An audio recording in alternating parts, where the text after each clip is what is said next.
and I am the chair of the Downtown Chinatown Neighborhood Board. Welcome. We're going to go ahead and introduce ourselves. We're going to start with person to my farthest right. Aloha, my name is Laura Sturgis. Aloha, everyone, and welcome. My name is Robert Armstrong. Hi, everyone. Good evening. My name is Kevin Lai. Thank you for coming tonight. Everyone, Dan Mesto, 6. Hi, I'm Nikki Shintani. Good to see everybody. On. Hello. Chulan Super Quad, welcome. Hi, Ross Isokani. All right, and thank you. And our vice chair, Sean, is running late. Hopefully he'll be here shortly. All right, we'll go ahead and start this with item number 2, public safety reports, including discussions on board/community inquiries. 5 minutes each. Honolulu Fire Department, will you please come up? Thank you.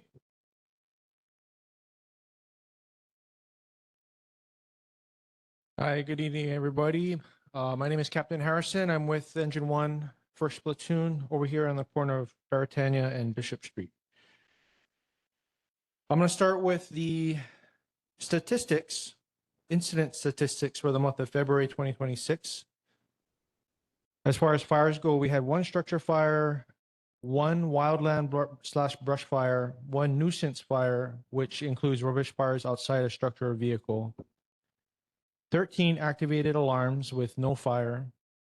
Other miscellaneous emergencies, we had 135 medical calls, 1 motor vehicle collision, and 1 hazardous material incident. I'll conclude with a fire safety tip and announcement from our CRO section. It has to do with smoke alarms this month. Smoke alarms save lives and are an important part of a home fire escape plan. Properly installed and maintained smoke alarms give occupants early warning to get outside quickly. Outside each separate sleeping area like a hallway and on each level of the home. Test smoke alarms at least once a month by pushing the test button. Replace all smoke alarms when they are 10 years old or stop responding when tested. That concludes HFD's report. I'll field any questions that you might have. All right, thank you. Do we have anyone in our audience here in this library who would like to come up and speak to Captain Harrison on any questions? All right, not seeing any. We'll go to our audience online. Anyone online who has any words for Captain Harrison, excuse me? Not seeing anyone. Board members, any board members? None tonight? All right. Got an easy night. Take care. See you next month. All right. Thank you. Next, we're going to move to Honolulu Police Department. I believe we have Sergeant Freeman. Hi, good evening. I'll start with, go ahead, sir. No, go ahead. Okay. I will start with the statistics for February 26. We had a total of 2,085 calls to service as opposed to 2,193 last month. Motor vehicle thefts 4, 3 last month. Burglaries 0, 3 last month. Thefts 22, 16 last month. Car break-ins 8, 2 last month. Assaults 21 with 14 last month. No sex assaults and none last month. No graffiti cases, none last month. 14 drug cases and 6 last month. And 89 car accidents with 87 last month. That's it for the statistics. All right. Thank you. Anyone in our library here who has any questions for Sergeant Freeman, please come up. Thank you. Please state your name. Thank you. My name's Dale. I'm the second vice chair of the Ala Moana Kaka'ako Neighborhood Board. My question is actually pertaining to my part of the neighborhood, Sergeant. In January, we were supposed to have an HPD representative come to our Ala Moana Kaka'ako Neighborhood Board meeting, and no one showed up. That's not unexpected if there's any last minute cancellations. So our chair reached out to try and get someone at our February meeting. Then our February meeting came and no one from HPD showed up there either, despite assurances our chair had that someone would show up. This is particularly concerning for us because we had a spree of armed robberies in the Ala Moana and surrounding areas in the January timeframe. And we have had also armed robberies in Kakako in recent weeks as well. And so there's particular concern among members of my neighborhood board as well as our community that HPD is not coming for these last 2 months, and we are wondering if HPD will show up at our March meeting. So basically, I wanted to come here to ask you if you can help speak to your superiors in District 1 to make sure that we can get an HPD representative to our meeting, which is coming up on Tuesday, March 24th at Makiki District Church at 6 p.m.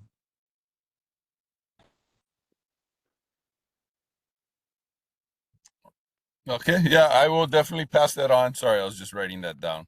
I'll pass it on up my chain, and hopefully we can get somebody there in March for you, sir. That'd be appreciated. Mahalo. All right, Take care. thank you, Dale. Anyone else in our library? Not seeing any. We're going to go straight directly to all those online here. We're going to go ahead and we'll start with K Kaliki Mall. People at K Kaliki Mall, can you hear me? We can hear you. We are actually Kekaliki Courtyards. We are the property. We have a lot of kapuna. And I wanted to ask the sergeant, first I want to thank you for being here tonight, but I also want to ask you about here in Chinatown, that's where we're located. We were told that there's only 6 police officers, and in the last meeting, they said that they recommended talking to a sergeant such as yourself to get people to come more to the Mauna Kea Street, Hotel Street, and Kekaliki Mall, because we're having a lot of people, a lot of our residents are being assaulted. Their cars are being broken into. The homeless situation here is very bad, and we just need a little help. Is that possible?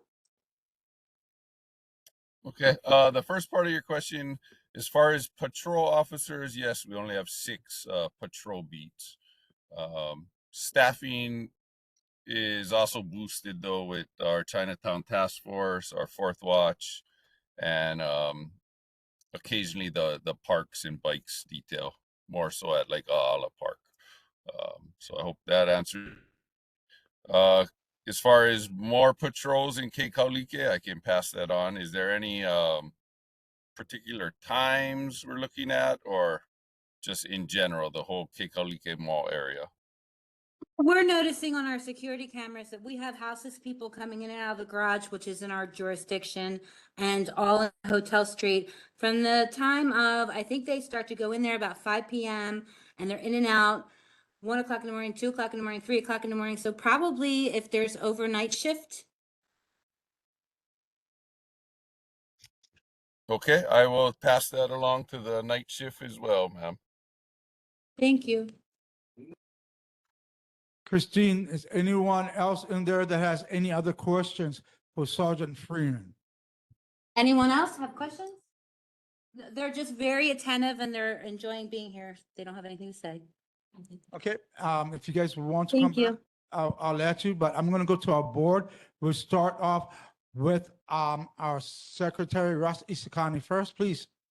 Thank you, Chair. Hello, Sergeant. I also just want to carry on with the conversation about the foot patrols, and I hear what you're saying. I mean, totally get understaffed. I mean, 6 is a troubling number, but I know you're understaffed everywhere. So, but some of the things you mentioned, like the 4th watch, like the Chinatown task force, like the patrols, I'm just going to observe that I haven't seen them myself. And, you know, I'm not patrolling the streets myself, but it just seems like it's been less frequent than a couple of months ago. So I was just wondering if maybe it's just feedback for leadership that we love to see your faces. We love to see your officers walking around, and I was hoping that, you know, during the cooler months, maybe they would have been walking around more rather than the summer months. But maybe just observing less frequency as a person, observation of 1. But thank you, Sergeant, for everything you do. Thank you, sir. Yeah, the 4th watch and stuff will fluctuate. It's based on what the class sizes are, and they're also kind of like the utility group. So they're used for the protests, pretty much anything in district. they're going to be used. So it's not solely Chinatown.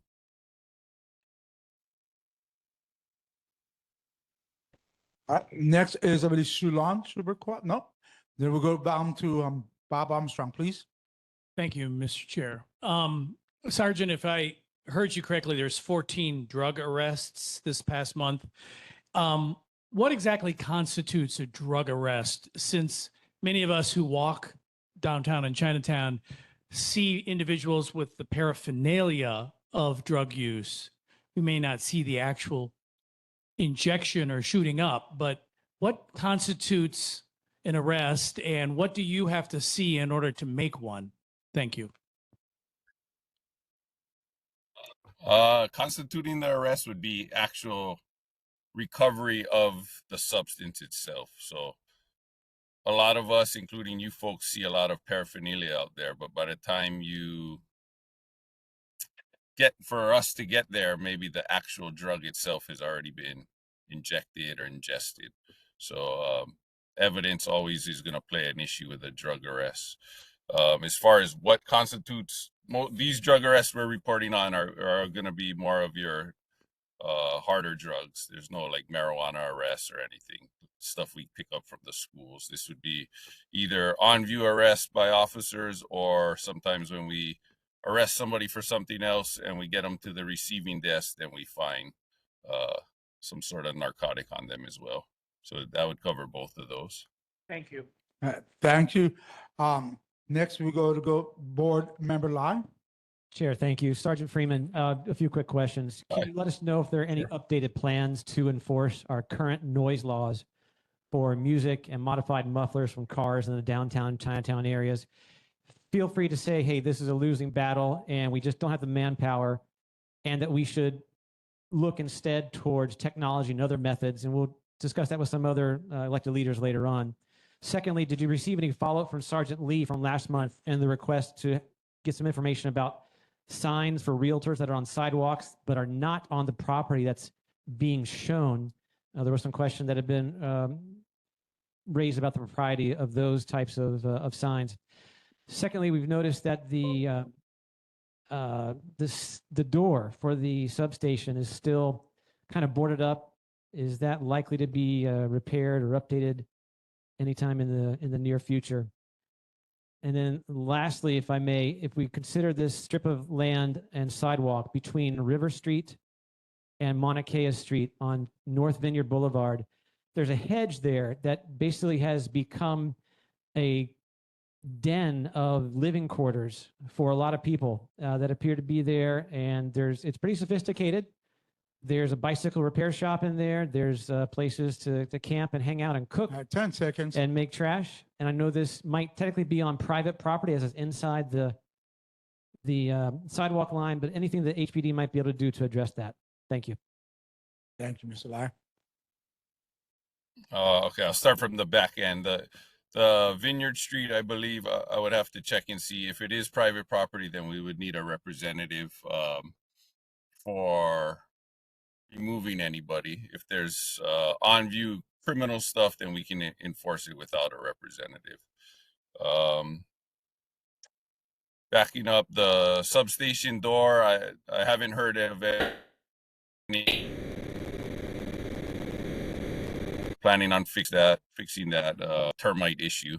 So there's been ongoing construction in the substation doing different things, but I'm not really sure what stage we're at for that. The mufflers, there's no special projects or anything I'm aware of as far as addressing the loud mufflers or noise complaints in general. Are these more nighttime issues, or is this just in general you guys have loud mufflers? Sergeant, it's anytime, day or night. Okay. Nothing that I know of planned for any type of special enforcement on that. And did I cover all of them? Sergeant, Hold on. Did you ask him a question? So he's going to ask you the questions, answer his questions. Once his questions are answered, then we're going to move on to the next person.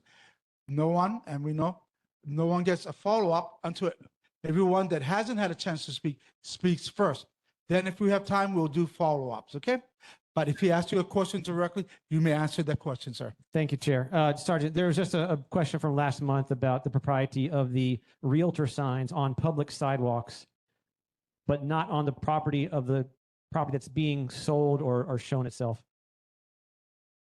Okay, I did not get anything on that. I would have to look into that a little more, but I would assume we could reach out to the realtors themselves to make sure they're keeping the sidewalk area clear. All right, thank you. Next, we're gonna go to first-time speaker, Shulan Shubert-Kwok. Thank you, Chair. Sergeant Freeman, thank you so much for helping out. Yeah, and I do have two concerns. I was told that the needle truck was moved out of Kukui Street, but it's somewhere in Chinatown still. So a recent survey by university students listed 90% of people interviewed wanted the needle truck out of Chinatown. So could you look into it? And secondly, the overparking at Kekaluki and Nimitz next to the Oahu Market, you help us with that. So, but recently it's gotten worse. So if you can help, thank you.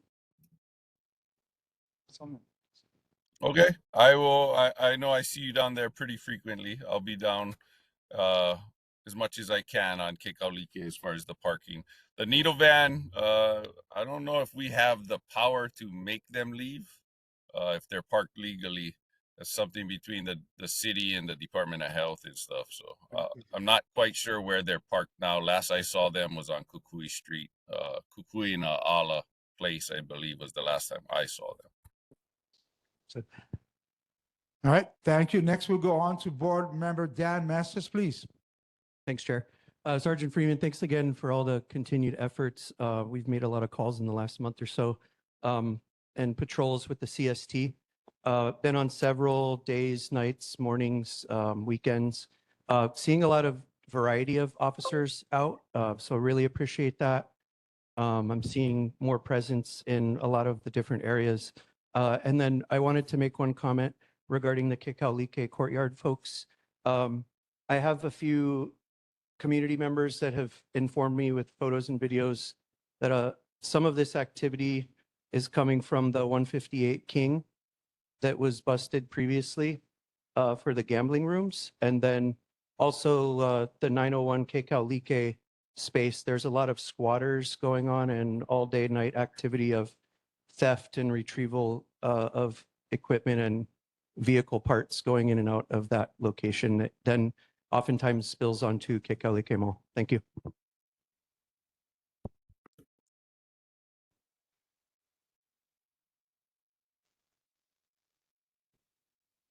All right, no response, okay. All right, we're going to go to Board Member Laura Sturgis. Hi, thank you. I'm noticing we're getting a lot more homeless or houseless people on Bishop Street again. It was good for a while, but now they're bringing their cardboard and their trash and sleeping there. This is just before the AC Hotel down Bishop, and then also along the church by the corner of Baratania and Fort Street, across from the fire station. They're also getting a lot of homeless people still there. I know you guys are sending people out, and I don't know what the situation is about getting them off the street or how successful you guys are being with that. But I am seeing people, the police trying to do something, but they're still there. Oh yeah, just to touch on that. I mean, the issue is ongoing. We offer services anytime we make that type of contact for somebody sit live violation or anything like that. Unfortunately, especially in this area, they're not really willing to accept any of the services for whatever reason. So that's kind of the uphill battle. The uptick could be something to do with the ongoing issues at Union Mall. There may be a little more people coming around based on whatever the latest is there. So that's just a theory, but it could be something to do with that. All right, any other board members? All right, not hearing none, I'll go ahead and end up this with you, Sergeant Freeman. So Sergeant Freeman, this is just a scope of my journey from 4 o'clock this morning till coming to this meeting. I saw a young lady taking a dump on the sidewalk on King Street by River. I watched on River and Hotel Street, a man pass up another man putting dope into the other man's hand. I watched our famous person who likes to go around half naked smoking crack or meth out of a pipe. So that was just today. I'm not finished. I could go on more.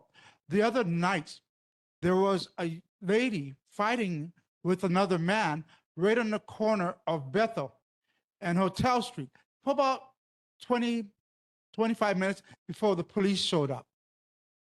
It was irritating. They didn't do nothing. Listen, I would rather have the roosters go ahead and roost all night long than listening to people fighting, and people in my building are yelling and screaming and going to me and sending me emails left and right about this. What can we do to better service our community? Because what was looking like it was going in the right direction is turning around and going in the opposite direction. It's not getting any better. I mean, it's like we go 3 steps forward, we fall back 2 steps. I mean, can we not have our foot patrols like we had before? They were really great. They really helped a lot. So I, along with like Shalon and other people and Dan that works those streets, and we work those streets intensively, we know which houseless person belongs and which doesn't. We know who's coming from the states and not. We know who they are. We know them by names. And we can help everybody else, but like you said, this group of people don't want to go nowhere. So what is the solutions and how can HPD be more proactive? Thank you. Well, along the lines of foot patrols, I agree. I think we would all like more numbers out there, but we realistically have to work with what we got. And it's not like when I got in and classes were coming in of 60 people. So we got what we have. As far as the homeless situation, I agree with you. It's an uphill battle. It's a never-ending battle. And we take it a day at a time, sir. All right, can you address one more thing? Machetes on our Yes, sir. streets. Sorry, I missed that. Machetes on our streets. Okay, we will take that as it comes in. Machetes, got it. We just had an attack at 215, yeah? And that's a tower right there across from Ala Park. That was a machete attack on the building itself. I had sent the pictures out. The pictures were sent to me, and I sent it out to the news, and they had it on the news, yeah? Right. Thank you, sir. All right. Okay, so we're going to go ahead and say good night, and thank you very much, and we'll see you next month. And I'll send you some emails out and pictures. All right, thank you. You have a good day. All right. Thank you. Have a good night. Thank you. All right, next we're going to be moving to presentations. These are 5 minutes each. I've cut the times down because people did not respect the 10 minutes. So understand that. Do your presentation within 5 minutes. I'll let you go along with the questions after that. If you take a little bit of time, depending on how I feel, no, I'll let you go longer, but go ahead. We're going to start off with 3.1, Umi on Smith. It's a celebration marking 10 years of art, collaboration, education, and the continued perpetuation of Hawaii and Hawaiian culture. Umi on Smith will occupy Smith Street on Friday, May 1st, between Hotel and King Streets. Expected closure time start at 6:30 p.m. till 11:59 p.m. Event programming will occupy the attached surface parking lot and offer the public a free concert with a roster of local talent. Kayal Space, did I pronounce that right? Space will celebrate 10 years of installations with art projections starting at 5 p.m.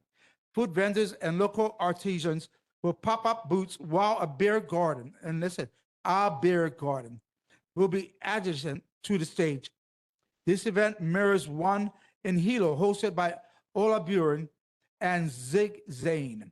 This event is a free community concert and art installation block party on Smith Street, hosted by Kayal Space and Chinatown Social Club.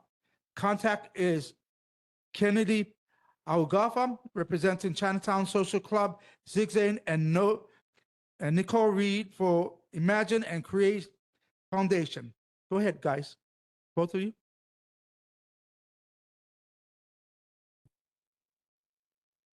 Hi, I'm Kennedy from Chinatown Social Club. I'm Nicole Reed from Imagine and Create Foundation.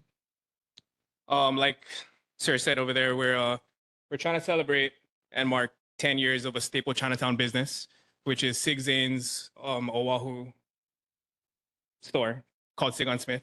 It's on Smith Street, and we're just trying to celebrate that they've been here for 10 years and that they're continuing to perpetuate art and Hawaiian culture. And we have a floor plan here. Nikki has some more information. So I'm sure a number of you are familiar with the store, of course, but not so many are aware that there's been an attached art gallery that the Ohana has curated, that has hosted and featured local artists, not only image or digital design, graphic artists, all types of artists. But it's held space similarly to how our company with Manifest sees holding art as a public feature within our business as well. So this event is to, yes, mark a milestone for 10 years of continuing to perpetuate arts by Kanaka artists in the Arts District of historic Chinatown. But it's also to give the community a reason to populate the street again, which is something that, after COVID has been remiss on our streets very heavily. We haven't had any real capacity internally for programming and production. It's not an easy thing to do these events at all. So I'm grateful that my experience is coming into play with First Fridays to be able to help excellent stewards of Smith Street to celebrate this milestone for everybody. Smith Street is, I think, now more revitalized than it was, when we first opened 15 years ago.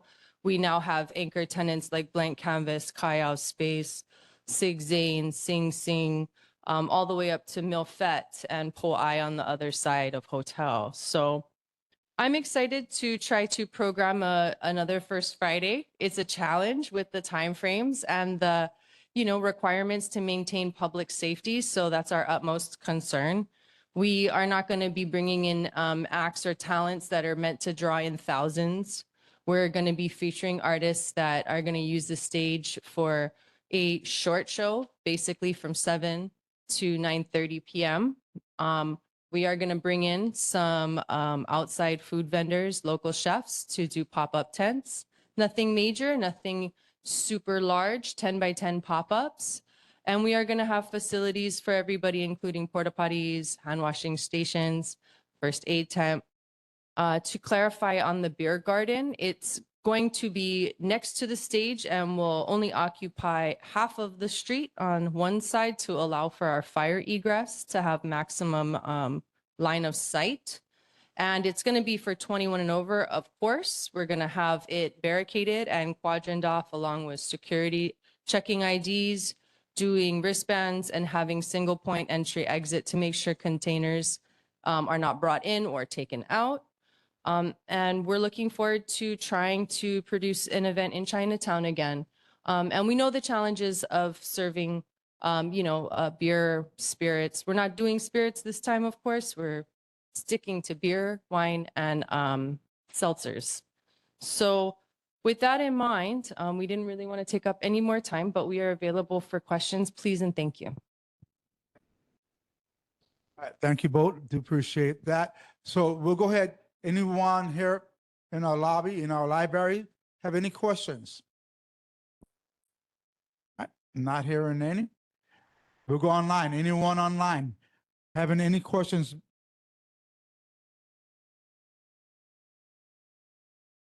Nope, I'm not seeing none. We'll go ahead and we'll start right over here with our secretary, Ross Isakani, please. Thank you, Chair. Aloha. Thank you for being here. Certainly, thank you for the explanation. Certainly sounds like you've done this a few times in the past. Lots of experience. So, and that's what we want.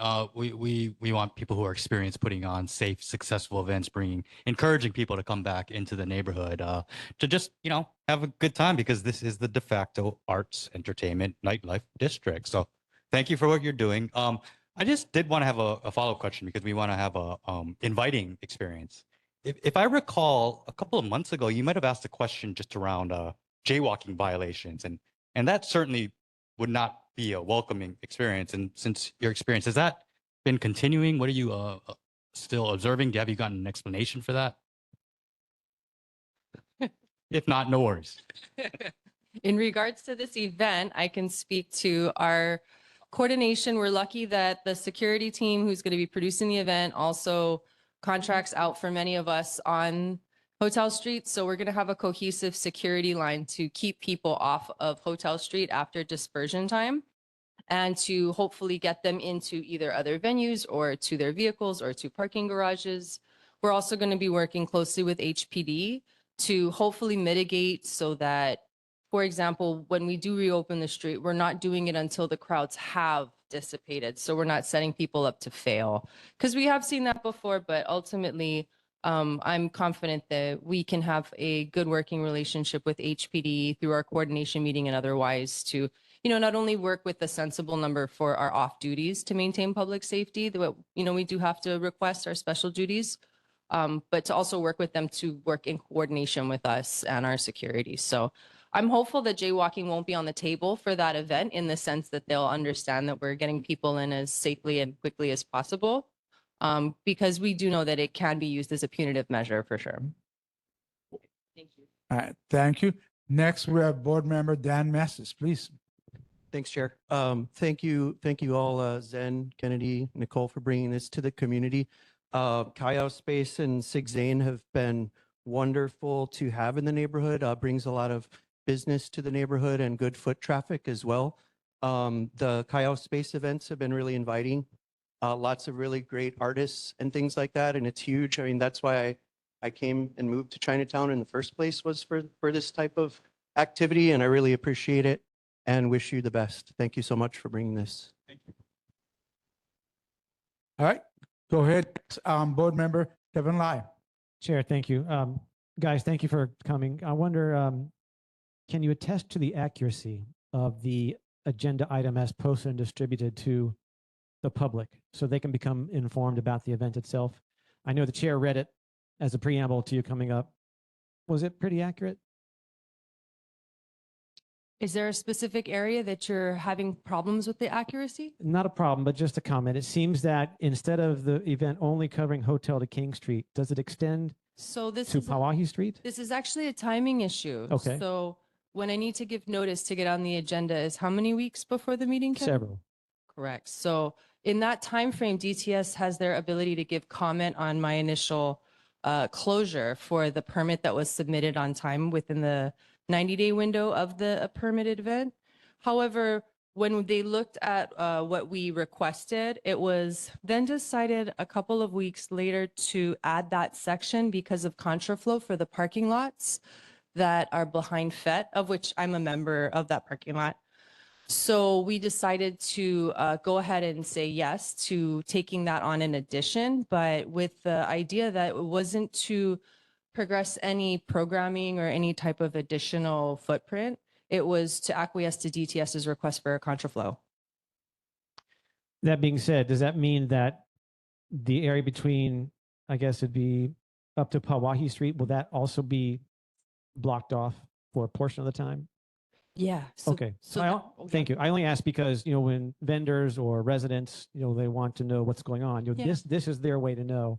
Yeah. And so was that modifiable prior to the deadline of the chair to submit the printed agenda? Again, just trying to help the public become aware. No, it was after I had to let the chair know that we were able to After make his those deadline. modifications and you communicate for with that. DTS. And But as also to confirm your concern about people knowing, and this is not the only way people know. I go door to door for everybody that is impacted, and we have close communication with DTS to make sure that every leaseholder that's on the street has met me, has understood the event impact. And to that effect, the first round I didn't include the second block. So I'm in the middle of doing the second round, going back to everybody and saying, hey, DTS has come back with comments. We need to also take up this second section.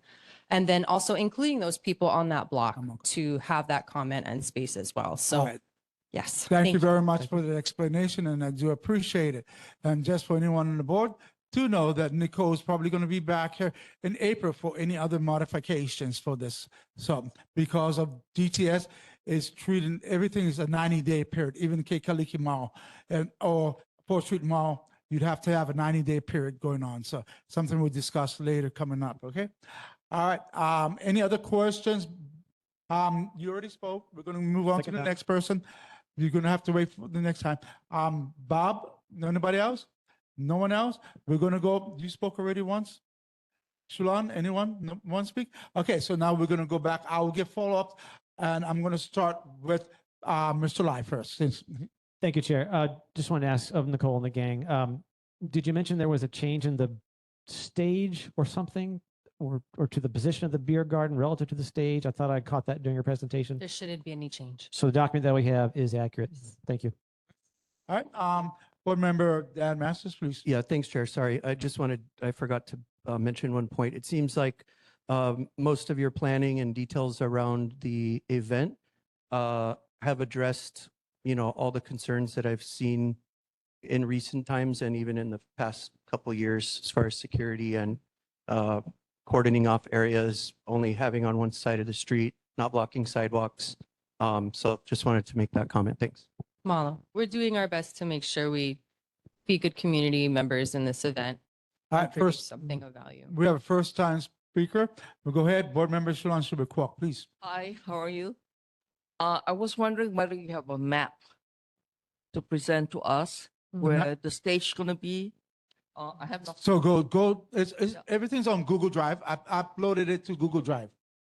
We have some printed, but this is also why I wanted to come to the meeting two months in advance, strictly because it is changing. So we needed to update it. So I apologize that it isn't I want faster, to know but it where the stage and beer garden is, and where Absolutely. the fire lane is, also where the toilets are, and that we know where they are. And yes. So that's good. I can go through real fast. So the street will have all of our programming on it with 4 food and 1 water pop-up tent so that everybody has access to those amenities. The beer garden will be on the closer to Hotel Street side, and it will occupy 1/2 of the street and it'll abut the stage so that we're keeping everything that is going to have an impact on the ground to one side so that our egress is nice and open for our fire lane. All of the utilities of the event, we're working on a private lease for that 1021 Smith Street parking lot so that we can put our command tent along with emergency services on there, the luas, and then the Opala bin as well. So the impact for that lot is just to have people use it and then go back out onto the street and enjoy the rest of the programming. Barricades will, of course, be at the ends to make sure that people don't wander, along with security to keep people safe and disperse people, keep them onto sidewalks. And we will also be renting the parking stalls along those 2 sections as per DTS's requirement so that we can go ahead and stage materials and produce the event safely. Shulan, do you have any other further questions on this? All right. Okay. No one else? Okay. So how many, did you speak 2 times already? Huh? You spoke twice already, right? That's true. Okay. So we're going to grind this down right now. Actually, I should say those that didn't speak more than twice. My fault. All right, we're going to wind this down right now. It's your choice. Do you want the board to take a vote on this or not, whether we support it or not? I'm going to be coming back next month, and we have a commitment to come back both April, May, and June so that there can be a follow-up after.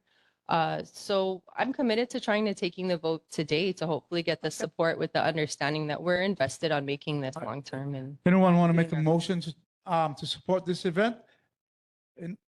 I'll make a motion to support. Second. All right, we have a motion to support. A second, do we have any objections? Discussion. Do we have any objections? The word was not discussion. Do we have any objections? Objection, Chair. Discussion is interpreted as an objection to moving forward. No, so if you have, if there's no objections, we can say pass and they can move forward. That was the whole thing. That's why when you say in discussions, you're trying to get around the objections. I understand how you play. We got it. So do we have any objections to this? Go ahead. Chair, Siobhan. I think it's wrong. It's not an objection. It's like they're coming back. So we still have things that we are not informed of. They're working it out. It's too early to say we approve it. We can encourage them to come back, provide more information so we can vote on it with sufficient information. Yeah, I think the approval, this first process of the approval will be on them coming back. And the reason for that, because DTS does want to see if we approve it. And that's where they got to go next. So Yes. are they going to get the approval for us contingent on that they're going to be coming back next month, which they said they're coming back? On the timeline, we have Yep. our coordination meeting, which is on March 27th. And at that coordination meeting, we will have had to have presented at neighborhood board and garnered their feedback. So a vote is why I'm asking for it today, with the knowledge that any questions and fully understanding that even if there is, let's say, something that everybody really hates about this event and doesn't want it to occur, they have full capacity to call DTS directly and begin to outline what exactly we're not meeting for our statutory requirement. But what we're asking for today is that given what we have presented, although it is like we haven't had it, of course, within the proper time to fully review it with 100% thorough reading, given what we have presented, we were hoping, yes, to get a vote of support. Call for the Okay, question. so we're going to go to Ross, board member Isukani first, and then to Shalon. Chair, with your permission, can I make an amending motion that I move that we acknowledge that they came to present and we had an opportunity to provide feedback? Do I have a second? Yeah, I agree. But Chair, just to, when you say any objection, we approve, this is not correct. What we should say that we acknowledge and we encourage activities for our downtown to bring people, culture and things like that. It's not ready for All right, approval. so I never said we approve. I said if there's no objection, then we can go to approve. But he's using a discussion as an objection, and that's what I'm going to get away from. All right, thank you. Point of order. So, no, go ahead. I'll take your point of order. Thank you, Chair. I appreciate your comments. I think there's still a fundamental misunderstanding. I appreciate Member Schuberkrop trying to clarify this, but if there's a motion made, it is subject to discussion.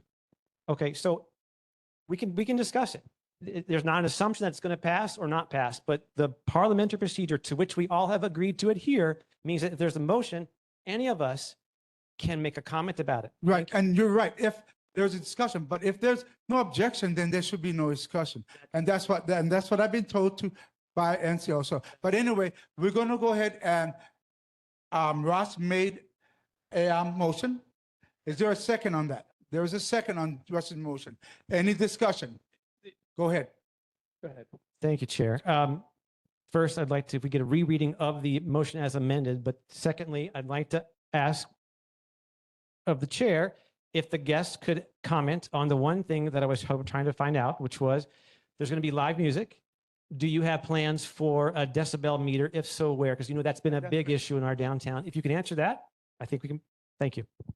Okay, great. Yes, our sound mitigation methods, we're going to have, of course, the limiter that is going to manage what we output. And that's going to be at the sound booth. Kennedy is our guy for managing all of the entertainment and that. In addition, decibel readings will be taken at multiple points. So not only the end of the block, but the projection zone is down the street. So going down to Marin Tower, similarly to how I would go and do those for First Friday measuring at the corner for Gateway Plaza every half an hour in 5-minute increment blocks to make sure that we were within the DBC and DBA frequency levels for what we can emit for the time periods that I'm measuring. And then recording those and submitting that to DTS to show that we are managing it. We are definitely aware of it. We're hoping that similarly to Lunar New Year, how we all get woken up with drums and gongs, and it's super fun that this small little event for a few hours will be a little noisy and we'll have a little fun, but that it will conclude and that people will have had a better experience in Chinatown for it. But we're not unaware of the sound, Kevin, and we're on it. And I appreciate the question. Something that I think the board should maybe take into consideration is that when we give you the documents by law, we're required to give you notice, but we're not giving you the entire event outline with every single little detail of how we're mitigating A, B, C, D, E, F, G. Because in the end, that's something that we need to use to operate the event. So I appreciate the opportunity to discuss these things that are on your mind so that I can share with you how we are already planning to manage that. All right, so thank you. I'm going to stop this discussion right now. We've gone on this 25 minutes now. Sorry. So it's going to be stopped at this point. Point of order. No, we were stopping the discussion. They can come back. It's not a discussion. No, It's a no, point the- of order. The time was 5 minutes. I went over a little bit. That's my discretion. You can't object to a point of order. No, I can tell you right now, we're not going any further. This is, you If want you're going to be a ahead- legislator, you got to understand. Yeah, I do rules. understand the point No, of you order. I don't. know, yes, I do. But I'm telling you. Point of we're gonna order move on. means that's a question for the procedure. Go ahead. The amendment that was proposed, the second one, has to be approved by the author of the first amendment So- for it to be appropriate. And I understand that, but what we're going to do is we're going to move forward. This discussion with this topic is going to be tabled until they come here in April.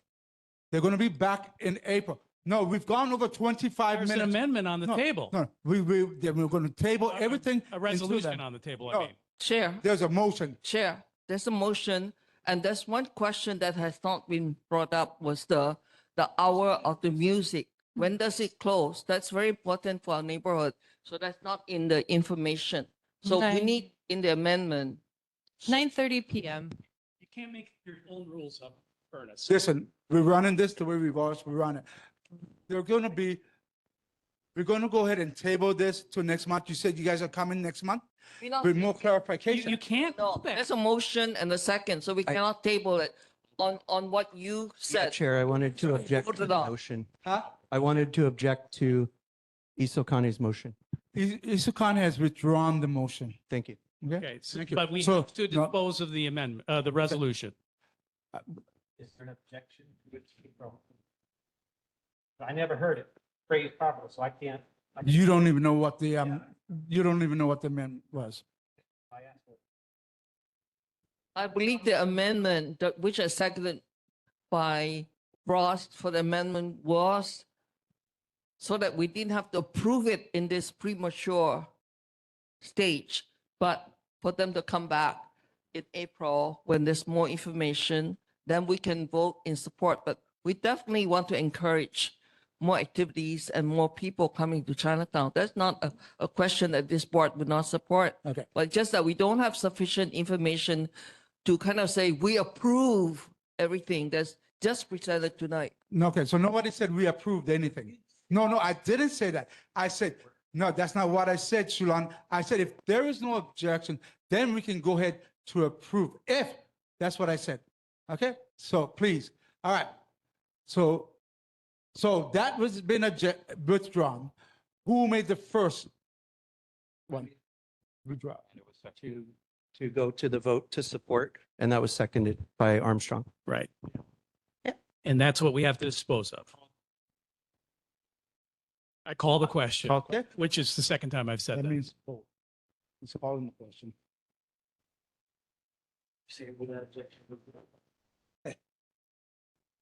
Go ahead. What? No, You called for the question. that means let's vote. Yeah, I know, I told her she's going to do it, yeah. Okay, so the She's already motion told us. is for the board to support the Umion Smith presentation? Okay, Event. Event. Armstrong, Yes. Fitzsimmons is not here. Isokane, Yes. Lai, Aye. Mestis, Aye. Schubert Quack, Aye. Shintani, Aye. Sturgis, Chair. Aye. 8 votes, aye, 0 no, 0 abstentions. The motion passes. Mahalo. See you next month. Sorry. All right, thank you very much. All right, so with the next one we get up is going to be Doho Night Market, 3.2 Affordable Hawaii Foundation, 501c3, doing business, activate. Doho is throwing their second night market on 4th Street Mall. The event is free to the public and will feature local food and market vendors, live music performances, and more. Friday, April 17th from 4 p.m. to 9 p.m. at 4th Street Mall at Robert Wilcox Park. McKinley Eats will be presenting tonight. So when it comes to the board, when they're starting asking questions, I would like the board to think of that as their discussions if we're going to vote. So did you want us to vote on this? That's Yes, fine. please. Yes? Okay. So when we're doing our discussions and asking questions, that'll be our discussion time. So we don't have to ask questions, then have to go through discussions all over again. Because it just makes it double in the verb. Go ahead. Hi, McKinley Eats here on behalf of Activate Doho. We're really excited. We're throwing our second night market. We had our first one this November. It was a large success. We had about 25 vendors, food and market.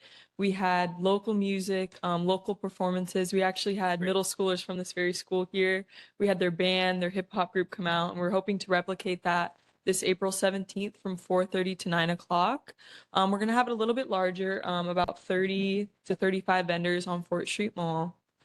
Same local performances, once again, utilizing performances from this school. We're going to have HPD there, and we've hired private security. We'll have restroom facilities, hand washing stations, extra trash cans. We're bringing in extra tables and chairs for people to sit and enjoy. But overall, we're really just hoping to throw an event that brings out families and people who work here. You know, downtown's so lively in the day, but it hits 5 o'clock and people seem to run out of here. So we're really excited. You know, there's a large resident population that live here, and we're just trying to give them more opportunities to live, work, and play here. So thank you. That's it. Do we have anyone in the audience who have any questions?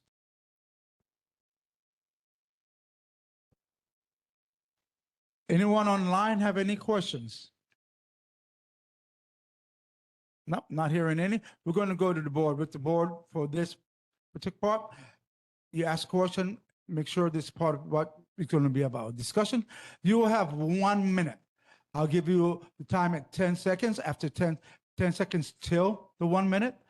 After you go over the 1 minute, I will cut you off. This is based on the rules that we have passed on this board. You have 1 minute for your questions. We'll start off with Dan Masters. Thanks, Chair. I appreciate the presentation. Just one question. I wasn't able to attend the previous night markets. Were there any community issues or safety problems that were there? And if so, what's been done to mitigate them for the next round? We were very grateful. We didn't have any safety or community concerns. It was well attended and well loved, and we're really excited to bring it back. Thank you. All right, go ahead, board member Robert Armstrong. Thanks, Chair. I think the only issue was they ran out of food in some Yeah, places. Yeah, okay. But it was a great event, so if you replicate it, we're on board for it. Thank you. Okay, next we have board member Shulan Shubakwa. How are you? I'm good. I was wondering whether you have liquor on this at this event. No, we will not. Okay. Next is board member Rasi Sukani. Hi, I'm in big support of the event. I just wanted to ask an administrative question. As you're working with DTS, are they suggesting to y'all that you need our approval? And just kind of call out that my understanding is you just need to present and you need to give us an opportunity for feedback. But that said, if you want a vote of support, you're welcome to it. I'm sure it'll pass. Let's see how long it takes. Thank you. And my understanding is that we need your guys' comments and recommendations and that we should take those into consideration. I'm not sure of any, we need exactly a formal vote, but obviously we want to put on an event that earns your guys' support. Right, and that was justly answered, but now they're telling them because they're because you guys are working on the mall, right? They're telling you guys need 90 days. 90 days, just like a street festival in Waikiki needs 90 days. These malls, you need 90 days to go through the formula. And you have to get permission and they have to come to us too. And this is the new rules with DTS is doing. So you have an event that has no liquor. It's 90 days. All right. Any other questions from this board? No? Anyone want to make a motion to support this event? Mr. Chair, I make a motion that we support the Doho. I really hate that name. I'm sorry. The downtown Honolulu night market on April 17th from 4 to 9 p.m. Second. Yep. Discussions. I'll let you guys do discussions. Go ahead. Kenny? Chair, I think this is good. I think it utilizes the whole area without closing down Hotel Street and inconveniencing the bus riders, people commuting back home. And I saw an event there in January. Well, the Hong Kong night market. Yes, was- and I was very impressed that it occupies so many spaces that was otherwise not used. And then they have the kupuna tent, the keiki tent. It's very healthy, public free event for the family. And I think more of this is better. I agree. All right. Thank you. Any other ones? Go ahead. Kevin Lai. Chair, thank you. McKinley, I apologize if I missed it. I see the reference to 4th Street Mall and Robert Wilcox Park. Is that the entirety of the breadth or zone, or give us an idea? That's the entirety of the zone. So we're using that. Luckily, the city's provided us a beautiful stage with the rock facade in the back. So we're using that and up 4th Street Mall. The stage will be where our entertainment is, and we're utilizing the already installed seating areas to minimize the amount of tables we have to bring in, because obviously loading is a concern. We don't want to close down King Street trying to set up this event. We're trying to make it big impact, small effort. if Thank that you. makes sense. Thank you. Any other questions? No? All right. Anybody wants to call? Go ahead. You got an Chair, move that we, without objection, we adopt the resolution as made. Thank you. any objections? None? All right, it's adopted as is. Mr. Lai. Mr. Lai.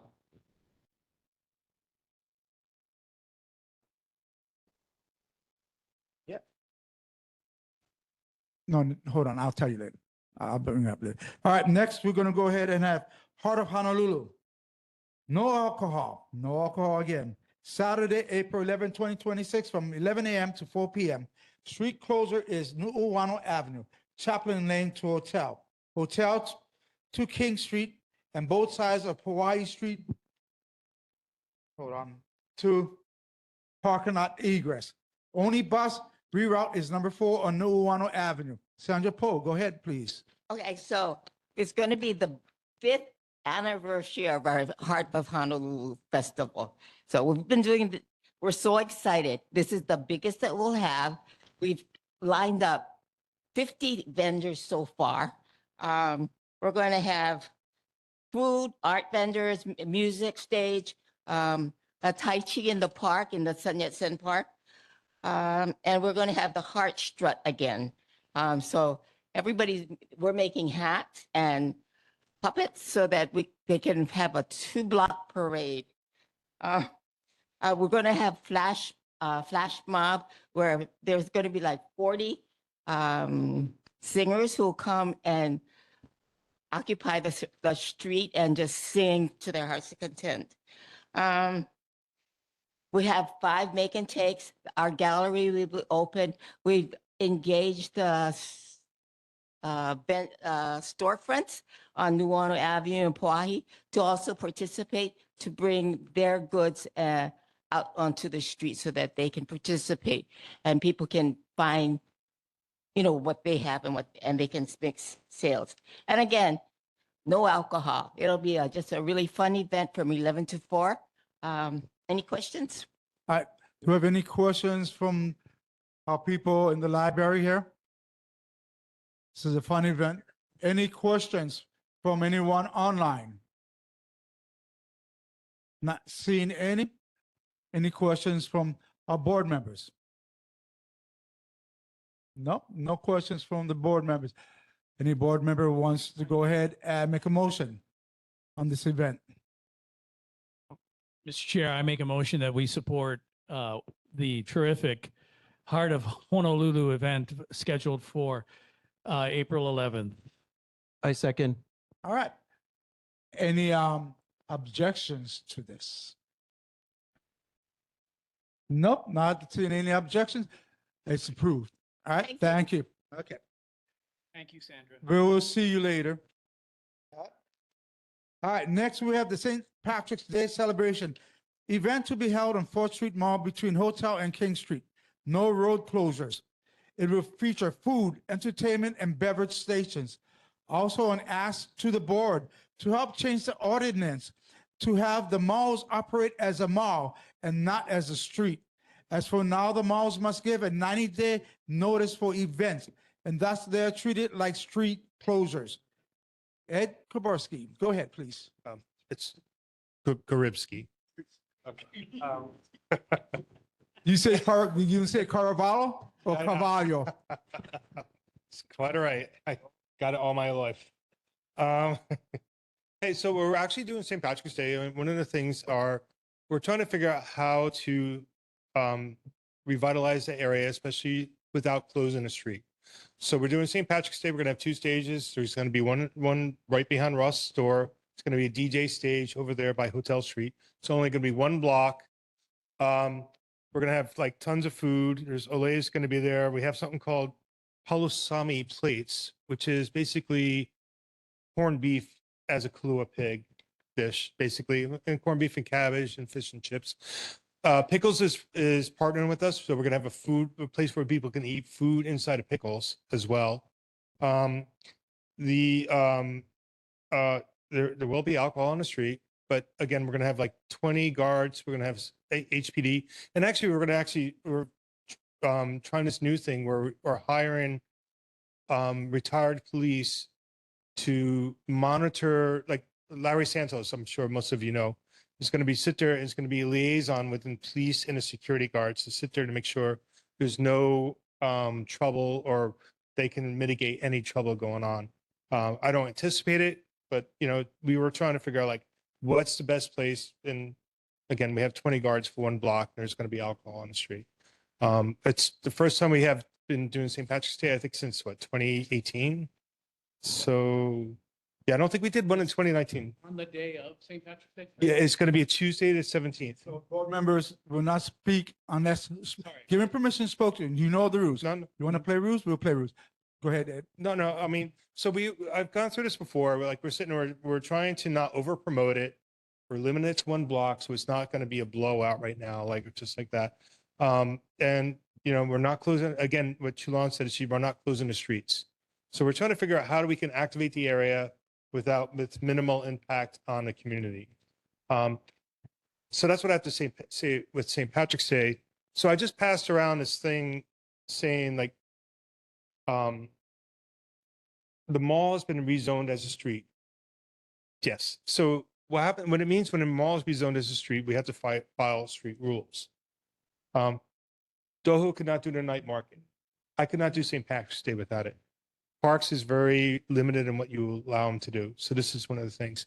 But to sit there to do any street closure, and I'm sure Nicole knows this, you got to have application, you have a notarized addendum, you have a deadline sheet you got to sign, you got to have a COI vendor list, emergency evacuation plan, a layout, public outreach, corporate resolution, workers' comp letter, letter of concurrence from property owners. Fortunately, Mall Business Improvement District is a landlords association. And then we also have to do a follow-up letter for every purpose. The reason why I'm saying this, I do farmers market every Tuesday, Friday. I have to submit all these documents for each event for Tuesday and Friday. We're talking about almost like 10 signatures for a farmers market on a pedestrian mall. And what I'm just saying is like, I understand like they put these guidelines down because they actually had a lot of trouble in Waikiki and they're sitting there and they're trying to sit there and control street usage. The problem is, like, when we transferred the pedestrian mall to street usage, we have to follow the same criteria that Kala would have to do. And I don't think that fits the overall vision for the area, what we want to do. And so what I sat there, and I'm not asking for a vote. I just wanted to sit there and throw this out to you and think about it and maybe give me feedback on the side or whatever. I mean, we got to sit there and set rules for the vision of the area. So right now we have a natural amphitheater right there behind Ross Store. We have a stage, we have lights, we have power. I mean, I would like it if any nonprofit performance group just wants to come out. Hey, we want to slam poetry. We want to do something. Art to Mark's Garage. You know, just give me a week's notice. I will sit there. I will use our insurance. You know, I'll apply for the permit. And I want it to be almost spontaneous. Like, so if you give me a week to do it, go ahead and do it. And then, I mean, the vision is, again, the permit's got to eat, the regulations got to equal the vision that if you walk through, you don't know what to expect. You know, you can sit there and see entertainment and you just feel the vitality in the area. I mean, there's a second criteria. If you 30 seconds. If you have concessions, understand parks usually require 3 weeks notice. Hey, you want to do a performance and events, you know, performance with concessions, 3 weeks notice, that would be fine by me. If you want to do anything events with alcohol, we follow the street procedure. I mean, I'm just saying this is what I envision for the area. How do you enliven it without being overregulated? And again, I'm not asking for a vote. I'm just, you know, it's more like feedback. All right. Okay. Do we have any questions from our people in our library here? Any audience in our library? Nope. Any audience online? Not hearing any? We'll go to the boards. We'll start off with our secretary, Ross Isakani, please. Thank you, Chair. Ed, I sympathize with you and all you event organizers greatly. I mean, this board has passed multiple resolutions trying to encourage for revitalization, encouraging just that. Event organizers who put on safe, effective, just popular events, we shouldn't let the regulations stand in your way. And with 4th Street, I'm a little frustrated with, especially with what I'm hearing. I just want to remind you, and I'm happy to talk to you off to the side and share these notes, but City Council passed resolution 24-203. This was Tyler Dos Santos' resolution, basically encouraging the city to have jurisdiction over 4th Street Mall, go from Parks and Recreation to DTS. Yeah. And that's what happened. The reason is the last whereas clause, and bear with me, can I just read this? Whereas the council believes that providing DTS with primary jurisdiction over 4th Street Mall and Union Mall would result in the activation of 4th Street Mall and have a strong positive impact on the revitalization of downtown Honolulu, including greater area foot traffic, etc. So I guess it sounds like that hasn't happened at all. And no, it has. Well, it is because we're doing night markets. Yeah.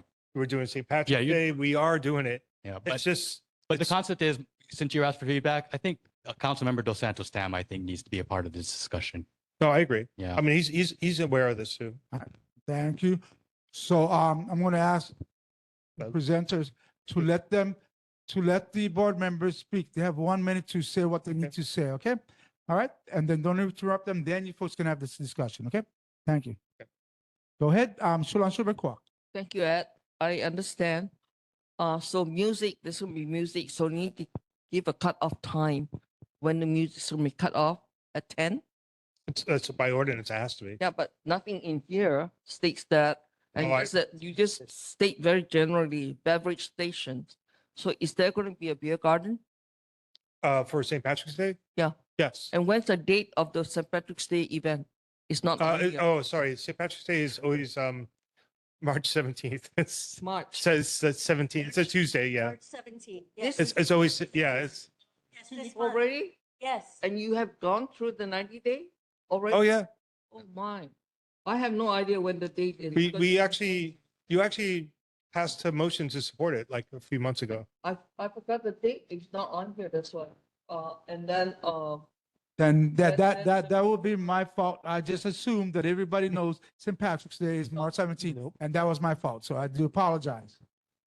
And the music cut off at 10 o'clock. Oh, of course. I mean, that's ordinance. Like, I mean, See if the- no. everybody. Listen, Oh, this is not the first event. I don't want this to be a one-time event. I'm not an event promoter. I want to. I'm just following the agenda. So I assume a lot of people followed this agenda. I would not remember what happened the last month. So I think it's important to be clear. The Okay. date, the time, Yep. that kind of thing. Fair enough. We understand you. Thank you very much. Next, we move on to board member Lai, please. Chair, thank you. And Ed, thanks for coming tonight. But I have to echo what Member Schubert-Quack has mentioned. It's so important that the description that's provided to the public gives the details that I think other statutes want the public to be able to be aware. Not that it's possible that some people might not know the date of St. Patrick's Day. It's called a St. Patrick's Day celebration. Maybe it was held on the weekend before or after St. Patrick's Day. Not likely, but possible. And also within this listing, again, the time of the event is not quite listed. So whether that's an error on the BID's part or whatnot, but it needs to get communicated to our board so that our constituents can know about that properly. So please, next time, No, that would be. be sharp, okay? And then to the other point, let me know, did the BID or its predecessor lobby for the conversion of Fort Street Mall from a mall to a street? Because 10 if so, seconds. it sounds like you're crying about what you got. And that wanting to go back to more of a mall-ish criteria than a street-ish criteria. No, I'm just saying pedestrian mall is a hybrid. Like, you know, we should be treated differently than a street and a park. All right. Any other questions from the board here? Nope. Not seeing any. Thank you very much. We do appreciate your time. So I have some handouts if you want. Yes, you can I'll give just us leave a it right there. handout. Yeah, okay. Thank you. Thank you. All right, so next we're going to move to public concerns. These are 2 minutes and only 2 minutes. No board member is allowed to speak during public concerns unless they want to go up and say, one, I'm running for office, and that's it. And so already we started the process. If you want to do it, you may. Yeah? All right, anyone in this library wishes to come up and give a public concern, please come up, state your name. You got 2 minutes. Hi, Dale Vanderbrink here again, second vice chair, Alamona Kakakwa Neighborhood Board. I just wanted to let this neighborhood board know that there's going to be a park cleanup at Alamona Regional Park this Sunday, March 8th from 9 a.m. to 11 a.m. I realize it's outside this neighborhood board, but a lot of people do utilize the park, coming as far away from Pearl City down there. This is primarily being hosted by Councilmember Scott Nishimoto with strong encouragement from our neighborhood board, Alamona Kakako. And if you guys happen to be free this Sunday, 9 to 11 a.m., I hope you can attend. It's on the Kama'i side of Alamona Regional Park. So I hope you guys can attend if you have the time. Thank you. All right, thank you. Only board member, no board member is allowed to go up unless you're running for office. And if you're running for office, just state you're running for office and then you can leave. Go ahead. Chair, thank you. Members of the public, what's about to be said is solely to institute a consideration by and possibly a test case for the neighborhood commission and the neighborhood plan, which. Okay, no, hold on. We're going to stop. Board members are not allowed to use this time to give their, that is written, that is said. Now, board members are not allowed to speak during public concerns. It's called public concerns. We've gone over this. No, if you wish to do it to NCO or ask me to put it on the agenda and we'll put it on the agenda.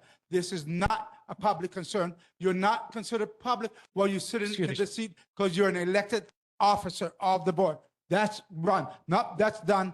We're going to move on. Sorry, Next Chair. person. You No. don't know what I was going to Must- say. Yes, I do have a right because this is what public concern is. This is what actually the Sunshine Law that we've gone through this back and forth with the attorneys. You as a board member cannot speak during public concerns. We know that, and you know that. Now, if you want to change that, go to the NC or whatever, or ask us to put it on the agenda. If you ask me to put something on the agenda, we will put it on the agenda. Mr. Armstrong knows I put anything on the agenda that he has. Next person who would like to be able to speak. Chair, point of order. please come up. Regarding, You cannot speak during public concerns. I'm calling a point of order then. Not on public concerns. This is for the public. You're not a public member. You are a elected officer to this, elected board member to this. It says you cannot. This is called public concerns. Chair. No, next, if not, Chair. do we have anyone else that's going to speak? No, not seeing any. Chair. Anyone else online that would like to speak? No, not seeing any. Public concerns is over. It is Chair, for the public. No, now we're moving on. Made the statement Board last month. business, neighborhood board cleanup Noted. and discussion, vote on date and place of cleanup. Speak. I'm glad if you put it on the agenda. Chair, I'm making an election announcement. You did the same. No, election announcement is, my name is blank, I'm running for this office, that's it. And you go. And that's exactly what I did. No, you don't go on and make a spill. I know what you're trying to do because I was at the meeting on Monday. Okay? All right, next we're going to go on to the next one, which is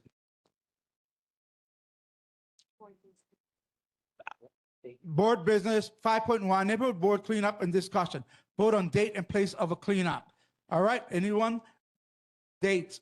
Throw up your dates that you want. Go ahead, Chintani, board member Chintani. I mentioned last time that I thought Kuhio Day was a good idea for cleanup. So Hill Day, the 26th, that's a Thursday, right? Sure.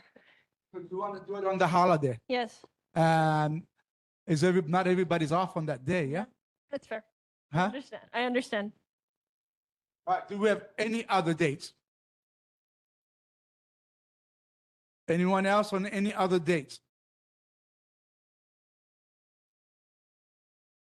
What about Memorial Day in May?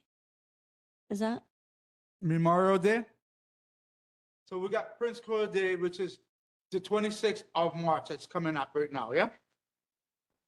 And then I think it's May 25th. Let me see. Then you have May 25th, which is Memorial Day weekend. So not, May. yeah, May 25th is Yeah. Memorial Day. Yeah. It's a holiday, federal.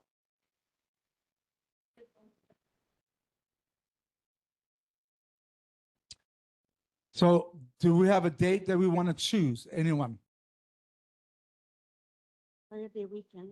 Could be on a Saturday, 23rd. It's a Memorial Day weekend.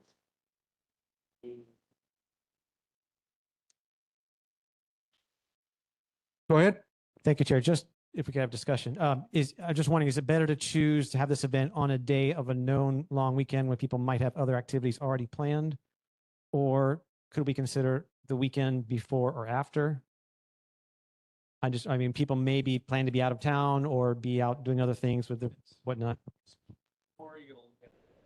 Yeah, a lot of people are going to be out of town, and I agree with Lai on this. I agree. I was just throwing out a date. Now that's going to say the same thing for Prince Cohill Day on Thursday, because there's going to be parades and everything else going on too. So do we want to do it on a weekday when there's going to be a lot of people still working, especially in downtown, because not everybody takes this day off. The federal government definitely doesn't take the day off. So, or do we want to do it? So if the 26th is on Thursday, 27th, the 28th would be on March. Yeah. Oh, here's another one. April 4th. What about doing something in April for Earth Day? That's a good one. April 4? Because Earth Day is coming up on this day, yeah? Would April 4th match up with that? What day? It's Wednesday, April. Yeah, it's Wednesday, April 22nd. But you can do it anytime. You can celebrate Earth Day throughout the month of April. So like our Lions, we're celebrating it on several different days, and we're doing sweeping up of the place. Yep.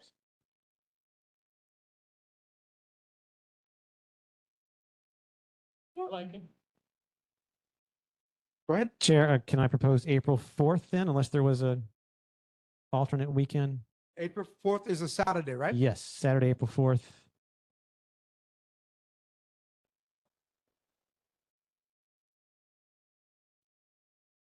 Anyone else? It's the 27th, What's the Saturday before the 22nd? the 18th.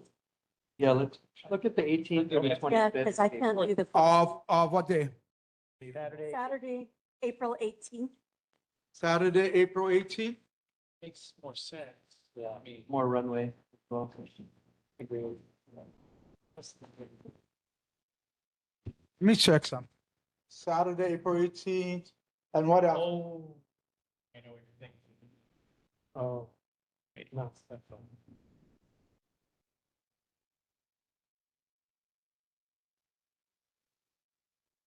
Any other dates, guys? If you're thinking this, what I'm thinking, Ernest, that's the 25th or that we had the meeting about yesterday. That's the 25th. That's the 25th. If that's what you were thinking. That's the 25th. Yeah. Okay, hold on. Sorry. It's a first. Forgot. What? The 18th would work if it's right. Okay.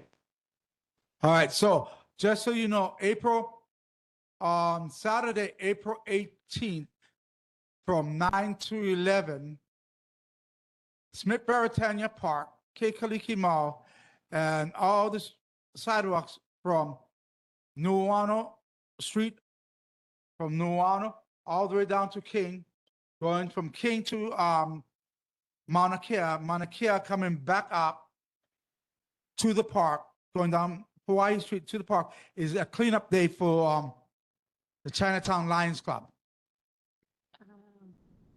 Can't we all do it together? Do you want to be a part of this and do it with the Chinatown Lions? That'd be even better. Yeah. Yeah. Okay, then if you guys want to do it with the Chinatown Lions, then I'll go ahead and approve that because I can prove that on the Lion side. So on the Lion side, I can approve it. And then I've already got all the permits for that already done. So if you guys want to do that on April 18th, I'll just ask for more. Yeah, I'm going to ask for more brooms and everything else, suspends and all that. All right, so April 18th, is that a date? Yeah. 9 to 11. Yeah, so it'll be April 18th, 9 to 11. I've already got all the permits for it pulled, okay? All right, but I'll just have them add the downtown Chinatown to those permits, okay? And where do we meet? Smith Baratania Park. Meetup will be at Smith Baratania Park.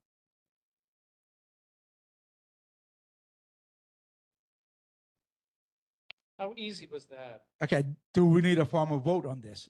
That's the question. No, because it's just a cleanup that we're doing. All right, so then now let's move on to elected officials. We're going to start first. Priorities always given to the elected official or representatives that are physically present at our meeting. So tonight, the first one that was here was Stephen Downs. Please, Stephen.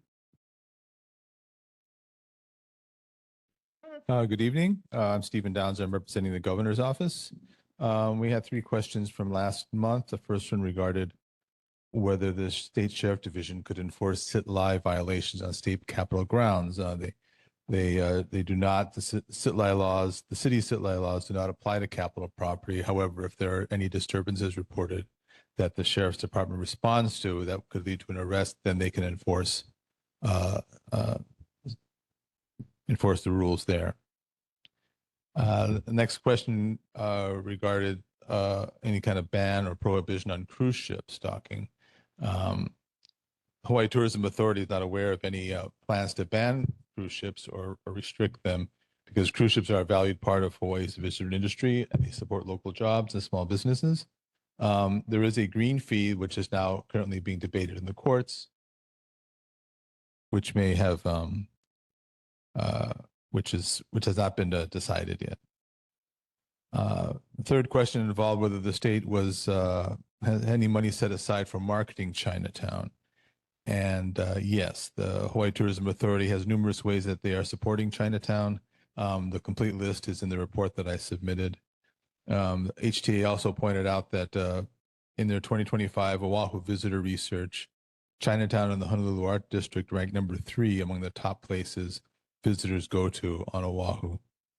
Among the ways they are supporting Chinatown through marketing is through the Oahu Visitors Bureau and the Hawaii Visitors and Convention Bureau, promoting small businesses in Chinatown, as well as events like the Chinatown Festival and Parade and Hawaii Heritage Center's Chinatown Tours.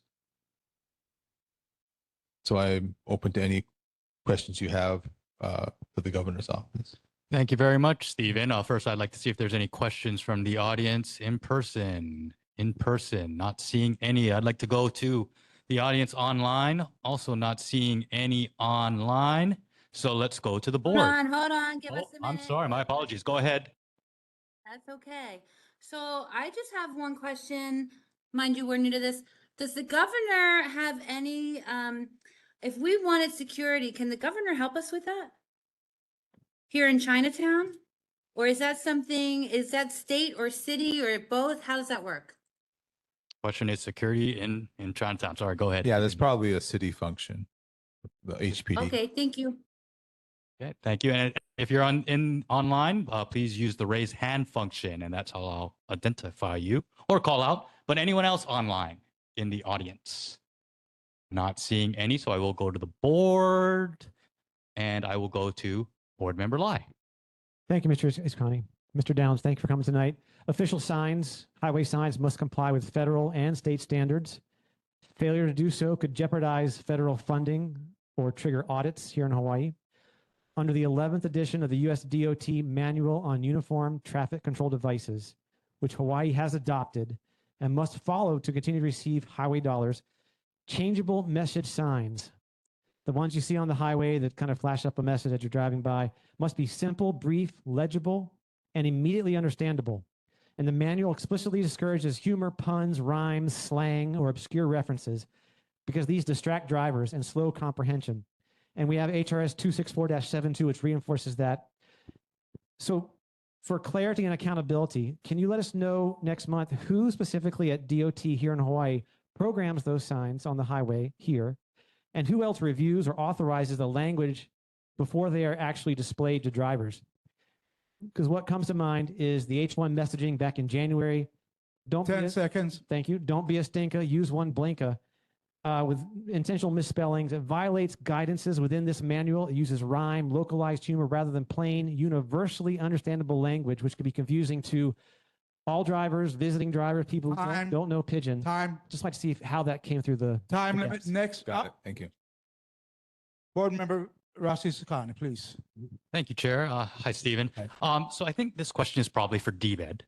So I just kind of want to understand if anyone's looking at, well, I'm sure they are, but I want to ask about the impact of the global tariffs. So that's Trump's tariffs.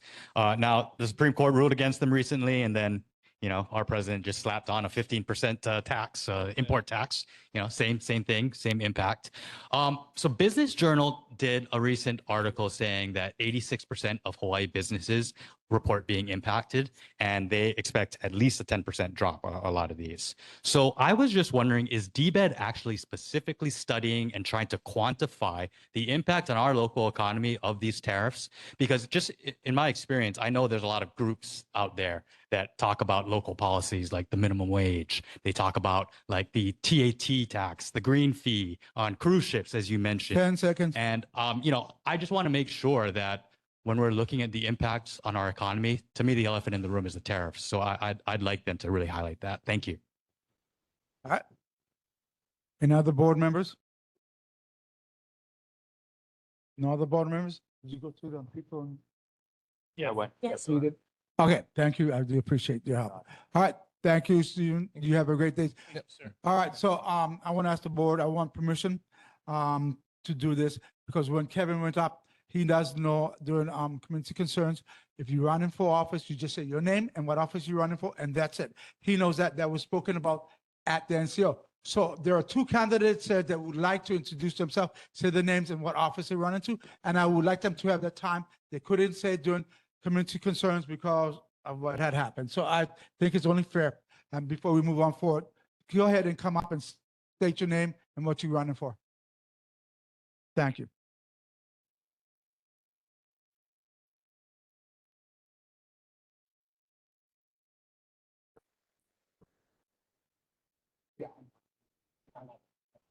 Aloha, everyone. My name is Michael Covenant Ratcliffe. I actually go by my middle name, Cov.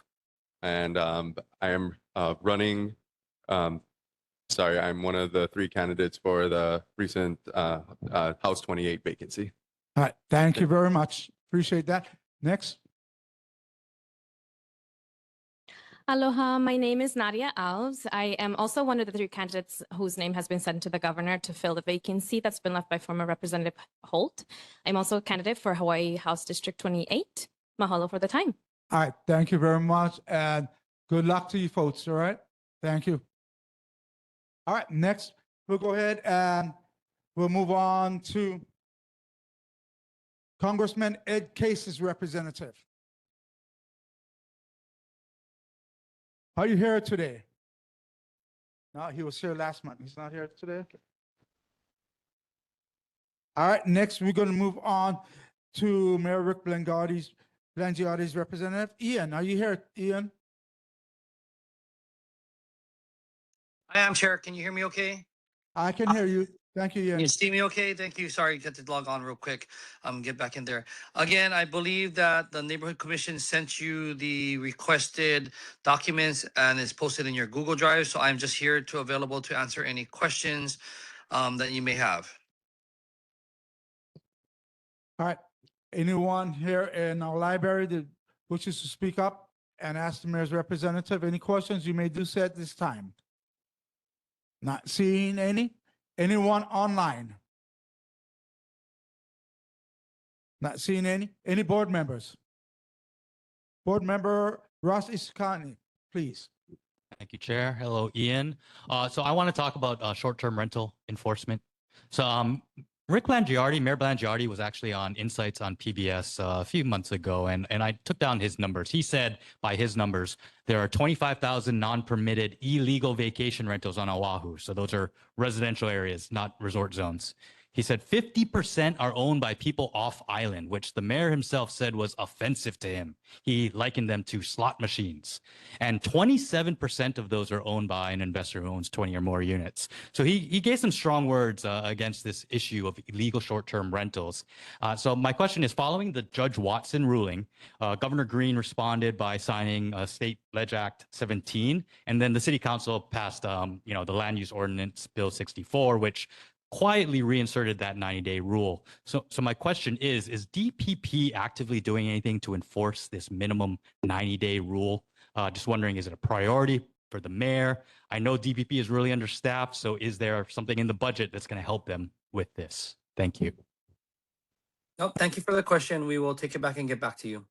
Any other board members? Go ahead, board member Lai, 1 minute. Chair, thank you.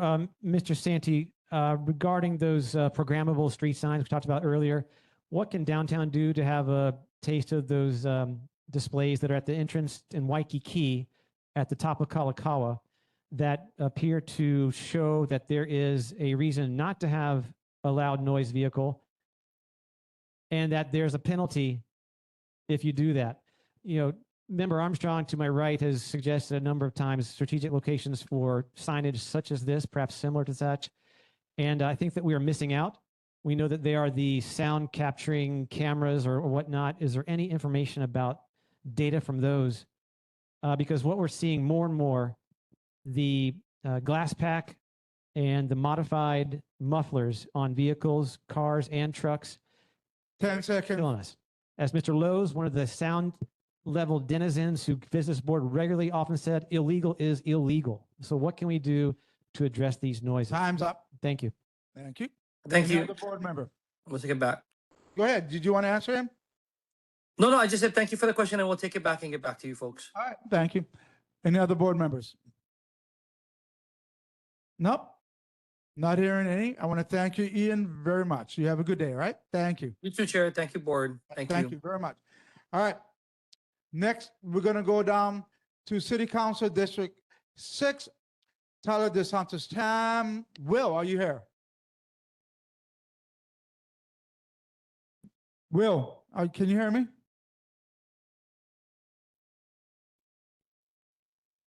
Will, you on mute? All right, he probably stepped away for a second. Having trouble connecting. All right, we'll come back to you. Will, we'll go down the list next. We'll go down to State Senate District 13 Carr Rhodes. Senator Rhodes representative. Who's representing tonight for Senator Rhodes? It's me. Hi. Okay. Your name? Good evening. My name's Helena Beltran. I'm representing Senator Carl Rhodes. He just has a few things he wanted to point out. That tomorrow is the deadline for Senate bills. It's going to be crossing over to the House, and vice versa. We'll be getting the House bills. If you guys are interested in any bills particular, you can track them through the legislative website, capitol.hawaii.gov. And as you know, Carl Rhodes is very adamant about health. So the RSV and the flu are very prevalent right now. And especially for those over 60, he encourages people to get vaccinated if they haven't already. If you guys have any questions or concerns, feel free to call the office or email him at sendroads@capitol.hawaii.gov. All right, thank you. Anyone in the library has any questions for the senator's representative? Not hearing any. Anyone online? Not seeing any. Board members. Board member Isakani, please. Thank you, Chair. Hello, Helena. I want to talk about HB 1519 and SB 2530. These are the ones relating to campaign contributions from contractors and family. Now, I'm a little perplexed why the disclosure list needs to be hidden and not made available to the public. I'm just trying to figure out why our leaders intent on hiding this or not making them publicly available. We're all reading the news about these dinners with $5,000 checks being handed over. We're seeing the news about the National Kidney Foundation with, just horribly wasteful contracts, COVID testing way above market rate. We're talking about $3 million of state funds to a phantom Kapolei project. So I'm really just trying to figure out right now, this list shouldn't be hidden. It should be in the hands of Civil Beat, frankly, because they're the ones that uncovered all of this. 10 seconds. Thank you. So my perspective, if a government contractor can't get their immediate family to sign off, maybe they shouldn't get the privilege of profiting off of these lucrative contracts. Last thing I want to say, I know the senator has been championing this, so this is me just hoping he can get this over for leadership. Thank you. Yeah. And then, sorry, just a quick question. What was that Senate bill number once again? Senate Bill 2530, and Senator Rhodes is championed this. I mean, I think he introduced it, so I know he's on our side with this. So thank you for his work. All right, thank you. All right, anybody else? Board member Lai, please. Chair, thank you. Ms. 1 minute. Beltran, is there a chance that you have any update on House Bill 850, which was a holdover from last year, to amend the permitted timeline to secure ballots from owners for condo association decisions, such as installation of multi-million-dollar sprinkler systems? I communicated with Senator Fukunaga and others about this last month, and they referred with cross emails to Senator Rhodes' office, but I just didn't hear back of any updates. This is a key move. I think if we resolve this, it could prevent future lawsuits. And to follow up on Member Isakani's question, can those lists be acquired through a UIPA request? That would be nice to know as well. Thank you. Thank you. Any other board members? All right, not hearing any. You have a good day. Thank you. And I do Thank you. understand. And then, so sorry. For what was, just want clarification on the exact number for the last Senate bill that was mentioned. Go ahead. Go ahead. Yes, this was House Bill 850, which was originally put into the hopper in 2025, but was held over. Okay. Thank you. I will try to get information and then hopefully we have some answers for the next board meeting. All right, thank you, appreciate it. All right, thank you. Next, we're gonna go back to City Council District 6. I think, Will, you got yourself fixed up?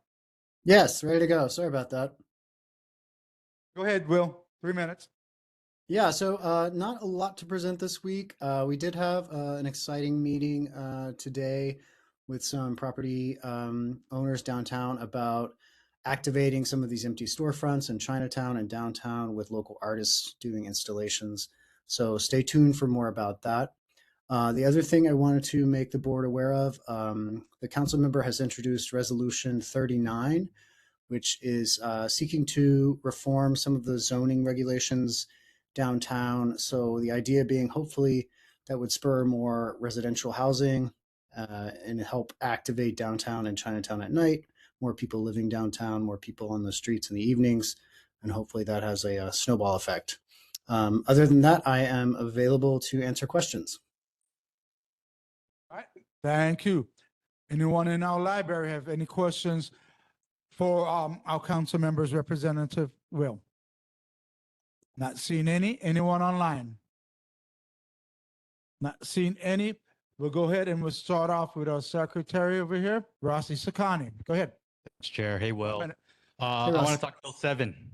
Bill 7 is getting a lot of discussion at the council right now. So just want to say high level, this program provides zoning relief, fee waivers, tax exemptions, and sometimes construction grants and gap financing. But what I've been hearing, and I really don't know if this is true, but I've been hearing that due to a federal Section 8 portability loophole, it's resulting in developers filling these units with mainland transfers. Now, if there's any truth to this rumor, that would allow higher than market rentals through these federal vouchers. And these are projects that the county supports through our resources. So, I just would like to know from the council member. I know there's being discussion right now. I don't know if these rumors are true, but would the council member support audits of outcomes, so that way we can really know, number one, who are these units going to? Number two, how much are the You have 10 developers getting seconds. in terms of state, city, federal funding, basically? And number three, is it producing the intended outcomes?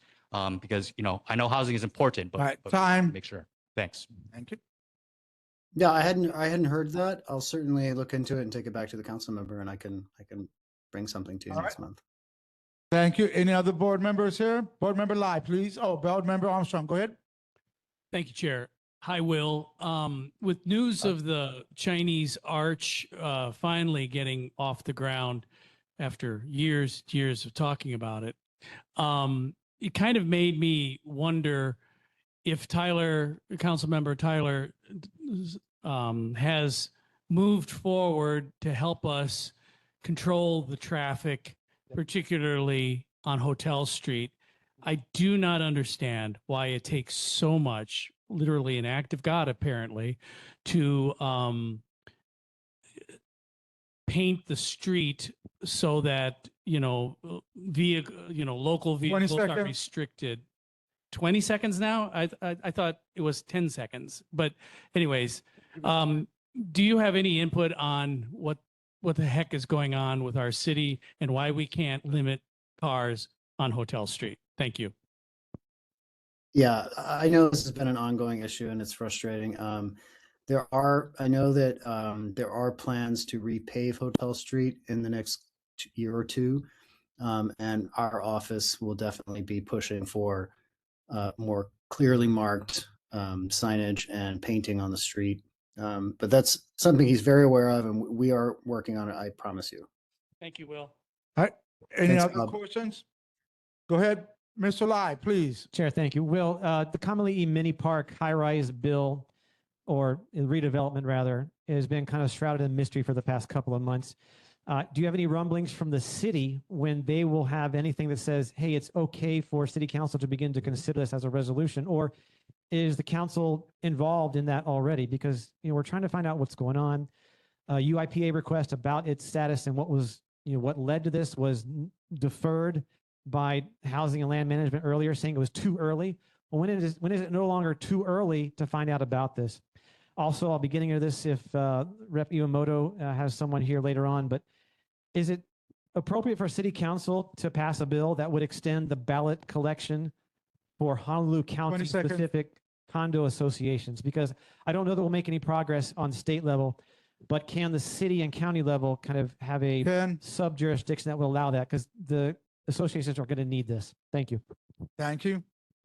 Yeah, the first question, I can tell you, you probably know as much about the Kamali'i Park development as we do. It has not come to City Council, and I don't have a timeline. I can certainly ask for any updates we may have, but my suspicion is that we don't have a timeline set for that. The second question, that's a new subject for me. I'll have to look into it, and I'll bring you back something next month. All right. Any other board members? All right. Not hearing any. I'm going to finish this up real quick.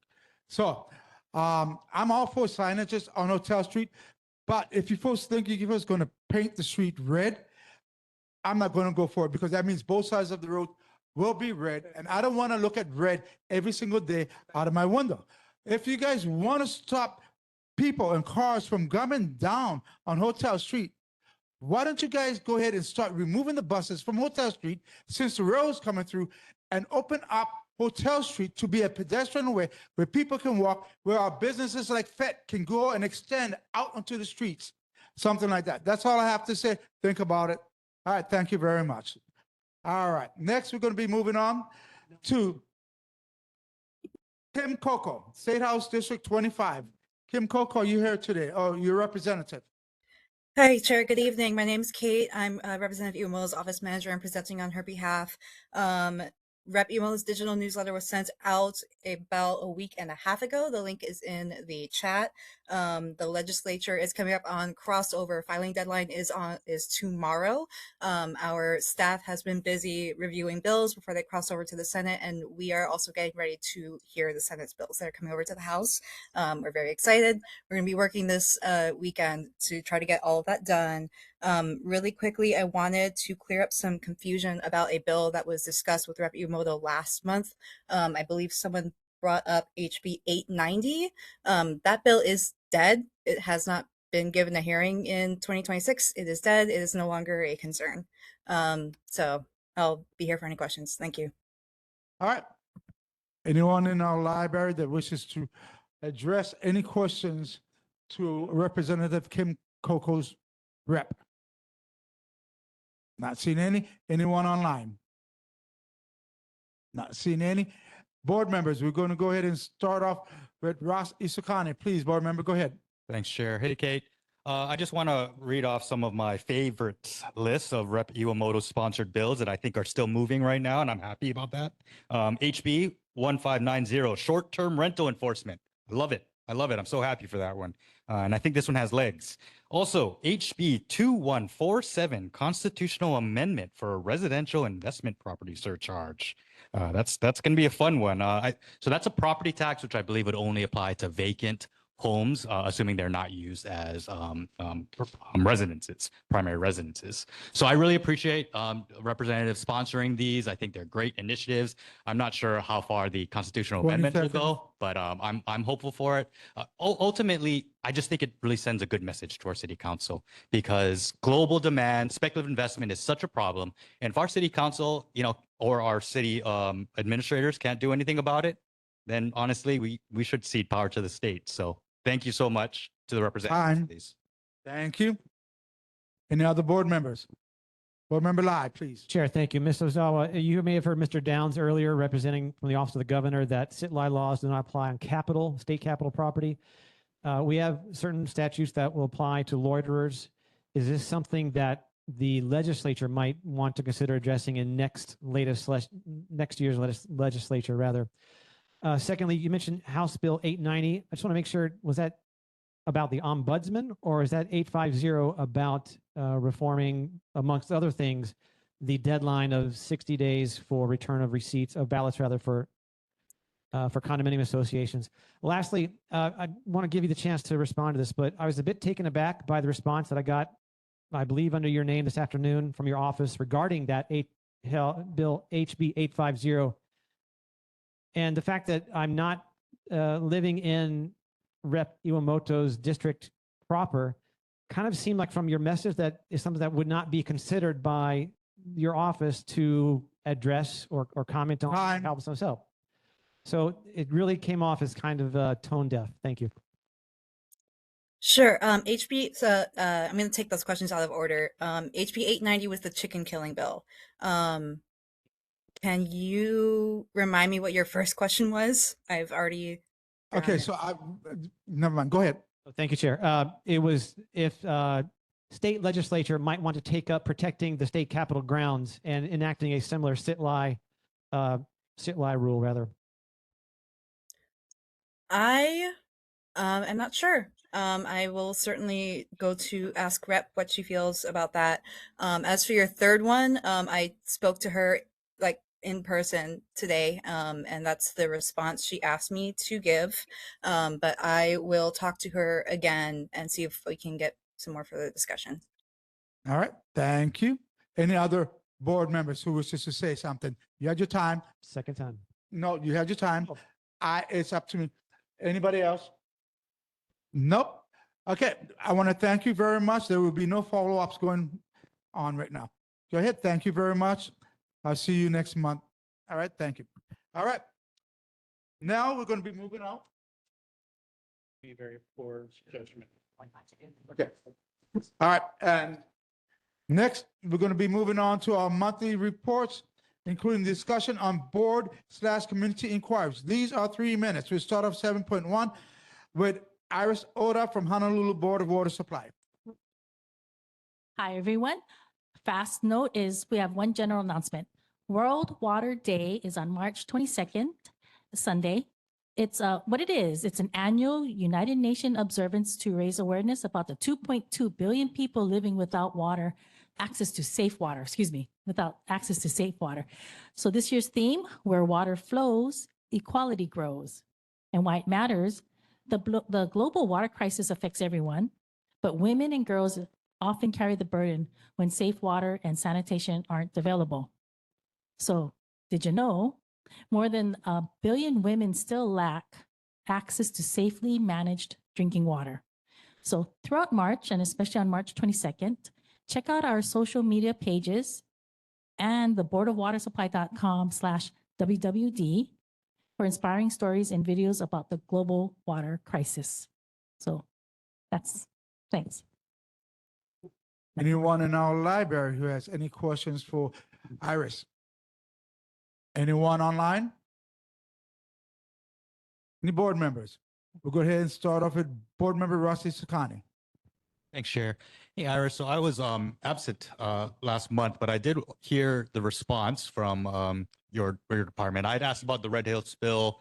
This was the one that was just recently asking because I saw Manager Lau's great informational briefing. And again, just want to reiterate how thankful we are of Board of Water Supply, just what you all are doing to try to protect our water. Now, I'm really happy to hear that you couldn't give me answers because there's a lawsuit going on. I'm stoked about that because that means you're fighting for us against a very, very powerful opponent. When you get a chance, if it's possible to share, I think it's possible. Can you share the case number on that and what court that's in? Obviously, I'm not expecting you to know that now, but I'd love to follow it. 20 seconds. Thank Okay, you. I'll follow up on that. Thanks. All right. Thank you. Any other board members? Board member Lai. Chair, thank you. Ms. Oda, thank you for being here. I'm not sure if you had a chance to track down that generator that I mentioned last year, but I brought you a picture of it just in case. Ooh, okay. Because, I mean, maybe you guys gave it away to another department, don't know, but it is, kind of labeled as Board of Water Supply, and then there's that missing fire extinguisher. So you may want to track it down just for safety's sake, but thank you. Thank you. Thanks for the picture. That All right. really helped. Any other questions? All right. I'll end this up with a question. So we're having a lot of people at Union Square. They would like to know when their water is going to be turned on. Their water's been turned off maybe for about a month now, if I'm not mistaken, because Kathleen had gotten hold of me to let me know that they were shutting off the water to the building. So 1136 Union. Thank you. It's no longer managed by what's his name, Mr. Waters. So, but they have no water whatsoever. and it's been about a month, so they want to know when it'll be turned back on. Okay. Okay, thank you. I'll Thank ask that question. Thanks. All right, that's it. So, Thank free you. to go. We'll see you next month. All right, thank you. Next, we have the Honolulu. We have Heart by Harry Cho. Harry, you here? Yes. Good evening, everyone. Harry Cho with Heart. Sorry, I'm just going to quickly share my screen. So we have another station design workshop upcoming. Next one is for the Kalihi station next Thursday, March 12th, 6 p.m. at Kalakaua Middle School. So definitely encourage everyone to join us there. And next is a lane, I guess a traffic update. Doesn't necessarily pertain to the downtown Chinatown area, but just want to share with the board. Heart is moving forward with beginning the next phase of construction on a portion of Dillingham Boulevard. So Guideway and station contractor, the same contractor that's currently working out on Nimitz, will begin mobilizing their equipment on a portion of Dillingham Boulevard. So if you live near the area, work in the area, or just driving through, you can expect some changes starting early next week.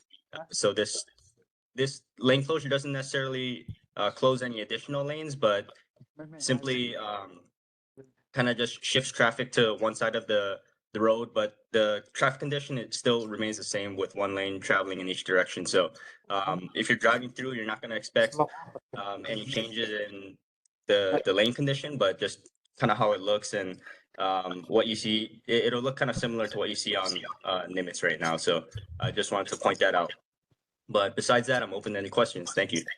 All right, thank you very much. And just so everyone knows, these are uploaded to the Google Drive right here. Okay, thank you. So do we have any questions from anyone in our library? Anyone online? Any board members have any questions? Go ahead, board member Lai, you have 1 minute. Chair, thank you. Harry, you know, at the community meeting earlier this afternoon, I raised the question of the Star Advertiser article. I know you had a busy 4.5 hours, but you know, that note of a design delay that might extend things beyond 2031 even, that'd be very interesting to find out about. The question I raised for you tonight is this. Does HART have a policy of, or does it have a fleet of passenger vehicles for official use, or any policy that would prevent a HART employee or a contractor from placing a HART magnet on the side of a personal vehicle, such as a Ford Explorer XLT hybrid? I wonder if this could confuse the public. This was a vehicle that was seen in the downtown area. I believe it was on the 15th of February. I'm just wondering if you can let us know if this is, you know, why this may have happened. Maybe it's completely innocent, but maybe it's somebody that's wanting to write off this vehicle for personal purposes, for tax or whatnot. Just let us know if you can about that. And then the other one about the delay would be great as well. Thank you.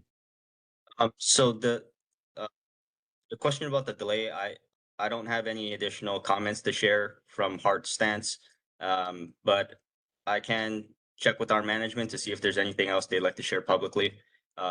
Probably what you see in the news is the extent of what you're going to get. But for the image of the vehicle with the HART magnet on it, that probably belongs to one of our consultants that works on the project. Because they're a consultant, they don't have, you know, they don't have a city vehicle, so they're typically in their own vehicle, and that's one way that they identify themselves when they're working out in the field.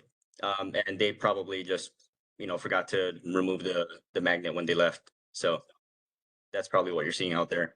Thank you. All right, thank you. Any other board members? Not seeing any. Thank you, Mr. Cho. See you around. You have a good day. Thank you. All right, Good night. thank you. Next, we're gonna go to CBCA. No, not CBCA, but Chinatown Improvement District, Lee Stack. Lee Stack, are you here?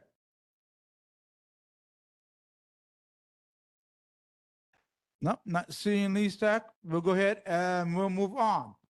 We'll go to CBCA, Shulan Schubert Kwok. Talking for Shulan Schubert Kwok tonight will actually be Dan Mastis. Thanks, Chair. CBCA met on February 10th. Chinatown prepared for the Year of the Fire Horse. February 13th, we had the Lions visiting offices and restaurants to ring in the New Year's. On the 14th, there was a big open house on Baratania and Ala Street, plus at the Chinatown Cultural Plaza on Friday and Saturday all day. The Chinatown Chinese New Year Parade was the most anticipated, celebrating 50 years of this parade, bringing all groups of folks together from the city.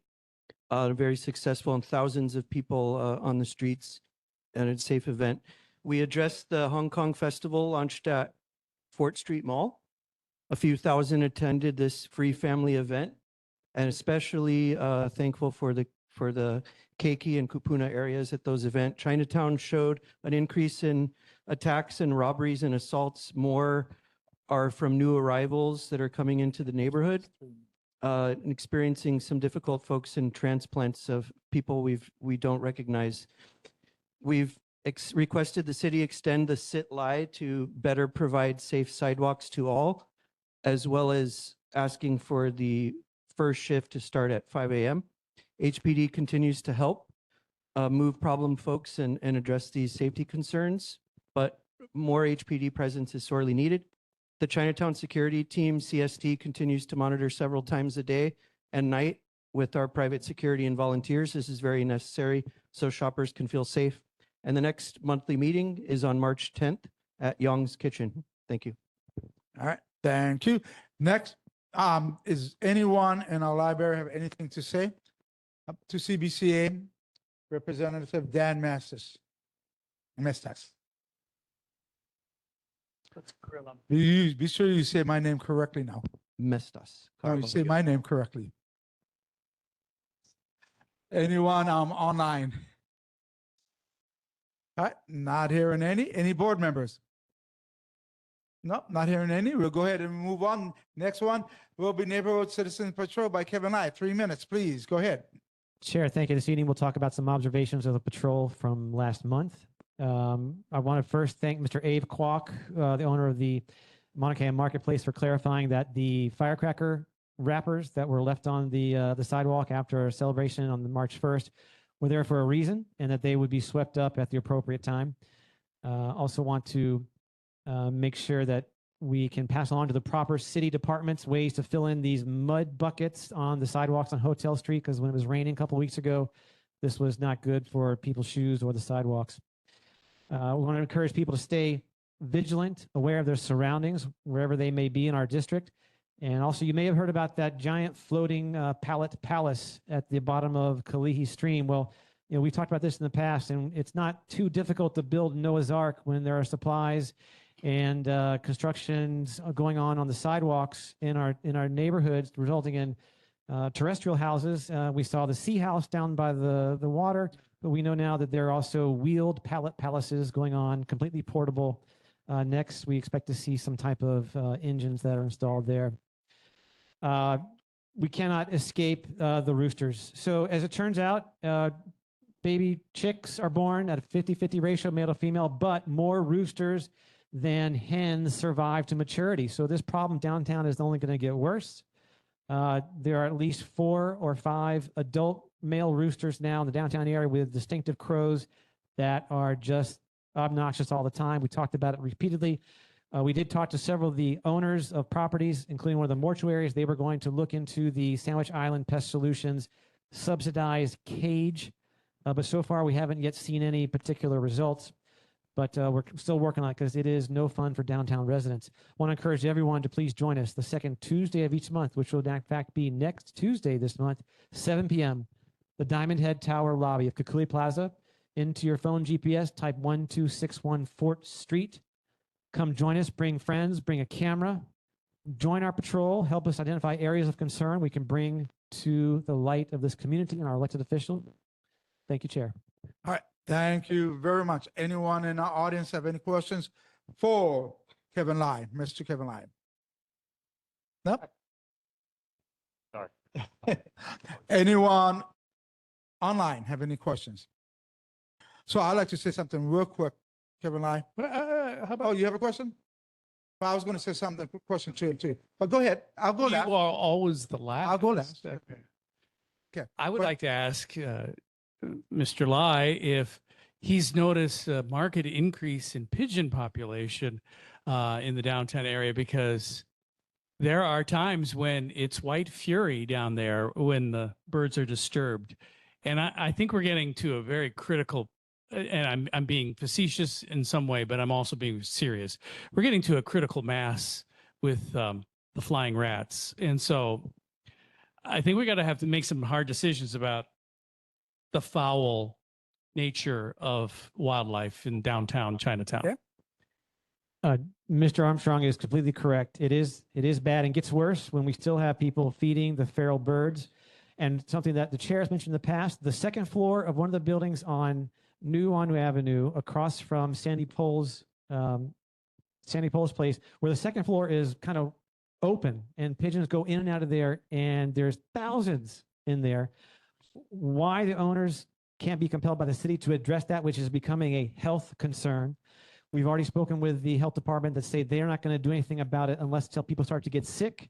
I wouldn't wish that on anybody. I don't know why that's the attitude, but you're right. We got to do something. Thank you, Mr.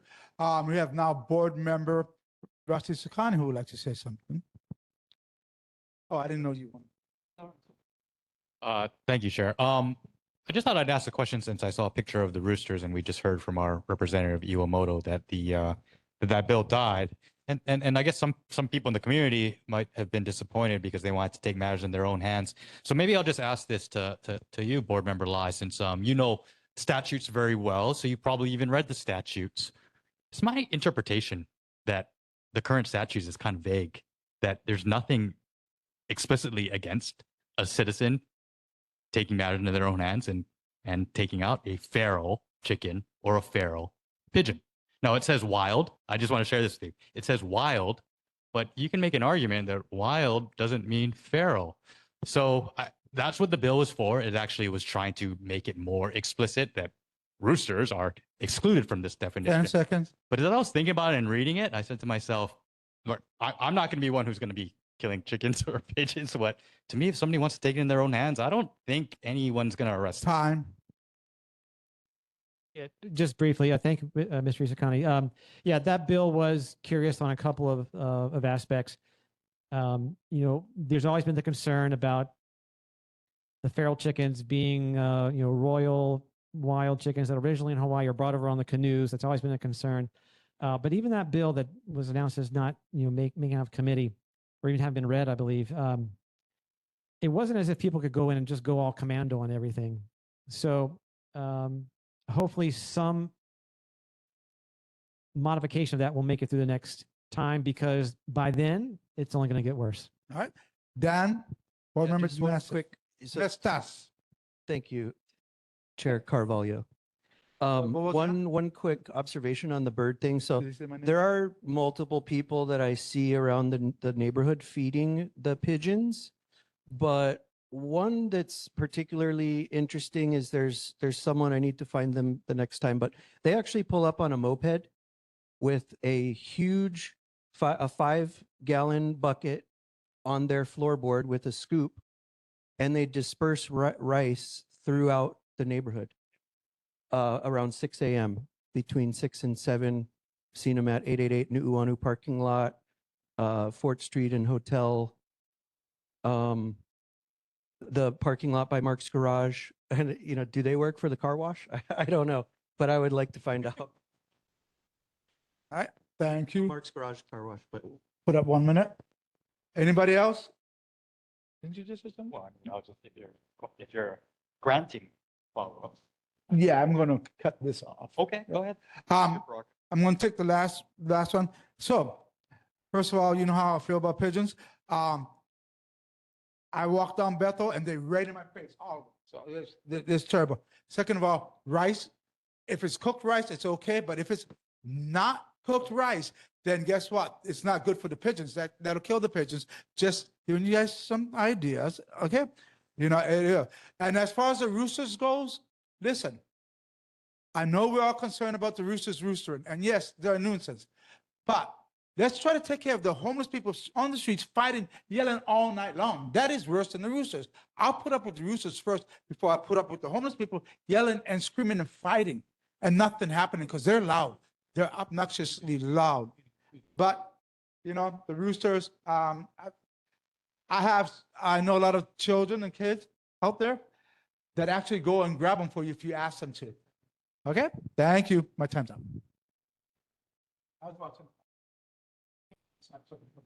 All right. We're going to go ahead and move on next. We're going to go to 8.1, approval of regular meeting written summary for video record. 1 minute on this. And I'm going to reiterate this. Board members, if you look at these minutes before we get to our meeting and you address it with me one-on-one so that we can see what we can do so we won't spend 10 minutes on this subject, it'd be great. Yep. All right. So go ahead. Any discussion on this? Any members? Any discussion? Go ahead, Board Member Lai. Chair, for the purpose of not missing the opportunity to make a comment regarding agenda item 8 and not agenda item 8.1, I'd like to reserve time to speak after we dispose of the written summary. Thank you. What did he say? What did you say? I got no problem with the written record, but I wanted to ask another minutes question that is of a concern for item 8, not 8.1. Item 8, not 8.1. Yep. Mr. Chair, may I make a comment? You can say something. Yeah, thank you. You know that I, like with Ross, missed last month's meeting. It was the first time, I think, in my tenure that I was responsible for missing a meeting. So I did look at the minutes. And while I am not going to be that person who gets his nose bent out of shape about the minutes, I had absolutely no sense of what happened last month by reading the written record.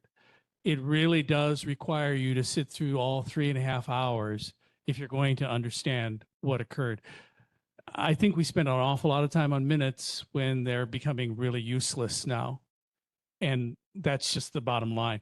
The minutes as they are really not worth the time it takes in these meetings. No, and I agree. That's why we have the video. That's the minutes. I know, but who can sit through 3.5 hours? Right. But not everybody wants to listen to the whole board meeting. They want to go to what they want to see so they can go to the setting. Go ahead, board member Isakani, please. No, I respect opinions, and everyone has different opinions. I just we're trying to, my perspective is I'm secretary, so I guess I have a hand in this. Yeah, no, I thought since we have time, I could just discuss, share my manao, if you will. Yeah, we're kind of following the minimum requirements of the law. This is actually how the city council does it too. So I get that. And then I use their written summary for the city council, and I use the timestamp to jump directly to the video. So I do use both. It takes more time, but I get the full extent of the discussion that way. Now I'll just share, I would like to be more robust in the written summary. I think it would be helpful. But there's a trade-off, and the trade-off is due to certain, a lot of us are detail-oriented. I would say it's just going to create a lot of churn during the meeting. So that's the trade-off I went to, and that's why I'm going with this direction. Thank you. Yeah, and I like the trade-off actions. Thank you. All right. Anyone else? If you spoke once and you haven't had a chance, okay. So, Mr. Lai, you're itching at something. Go ahead. Do you want to? You said 8 is okay. You want to address 8.1? No, sir. Sorry, it was the opposite. I've got no objections to the draft written summary as written, but I wanted to reserve time to speak about something else that's minutes related that needs to be disposed of tonight. Thank you. Yeah. So are we all in agreement of approval of this minutes? Any objections? No objections? Minutes are approved. Okay, go ahead, Board Member Lai. Chair, thank you. Last month, we duly amended the minutes for December of 2025. Those changes appear to have been made on the document that's posted to the website. However, that document is titled still Draft Regular Meeting Minutes. The file name has the BA, the Board Approved Appendation. So we need to ask if our staff can correct that, and if not, we need to bring it up as a motion to remove, reconsider something already adopted during the next month on the agenda. Thank you. Okay, so we'll get the staff to figure. Yeah, the staff can correct that right now. She's right here, and she'll take care of that, and she'll let me know tomorrow, right? Once it's done, so I can let you know. All right? Okay. So that takes us to 9.1. The city and county of Honolulu to fight against hunger. Neighborhood Board Assistant Commissioner will be collecting donated canned goods at the next neighborhood board meeting. So that's our March meeting. The next downtown Chinatown Neighborhood Board number 13 regular meeting is scheduled for Thursday, April 2nd, 2026 at 6:00 p.m. at Ke'ilio Kalani Middle School and virtually via WebEx. 9.3, rebroadcast of Downtown Chinatown Neighborhood Board number 13 meetings are scheduled on Olelo Channel 49 for every third Thursdays at 9:00 p.m. as well as 9:00 a.m. on the fourth Saturdays of each month. An archive of the past meetings may be found at olelo.org, olelo.net by searching downtown. Don't add Chinatown, just downtown. This meeting is adjourned at 8:15. Guys, have a good day.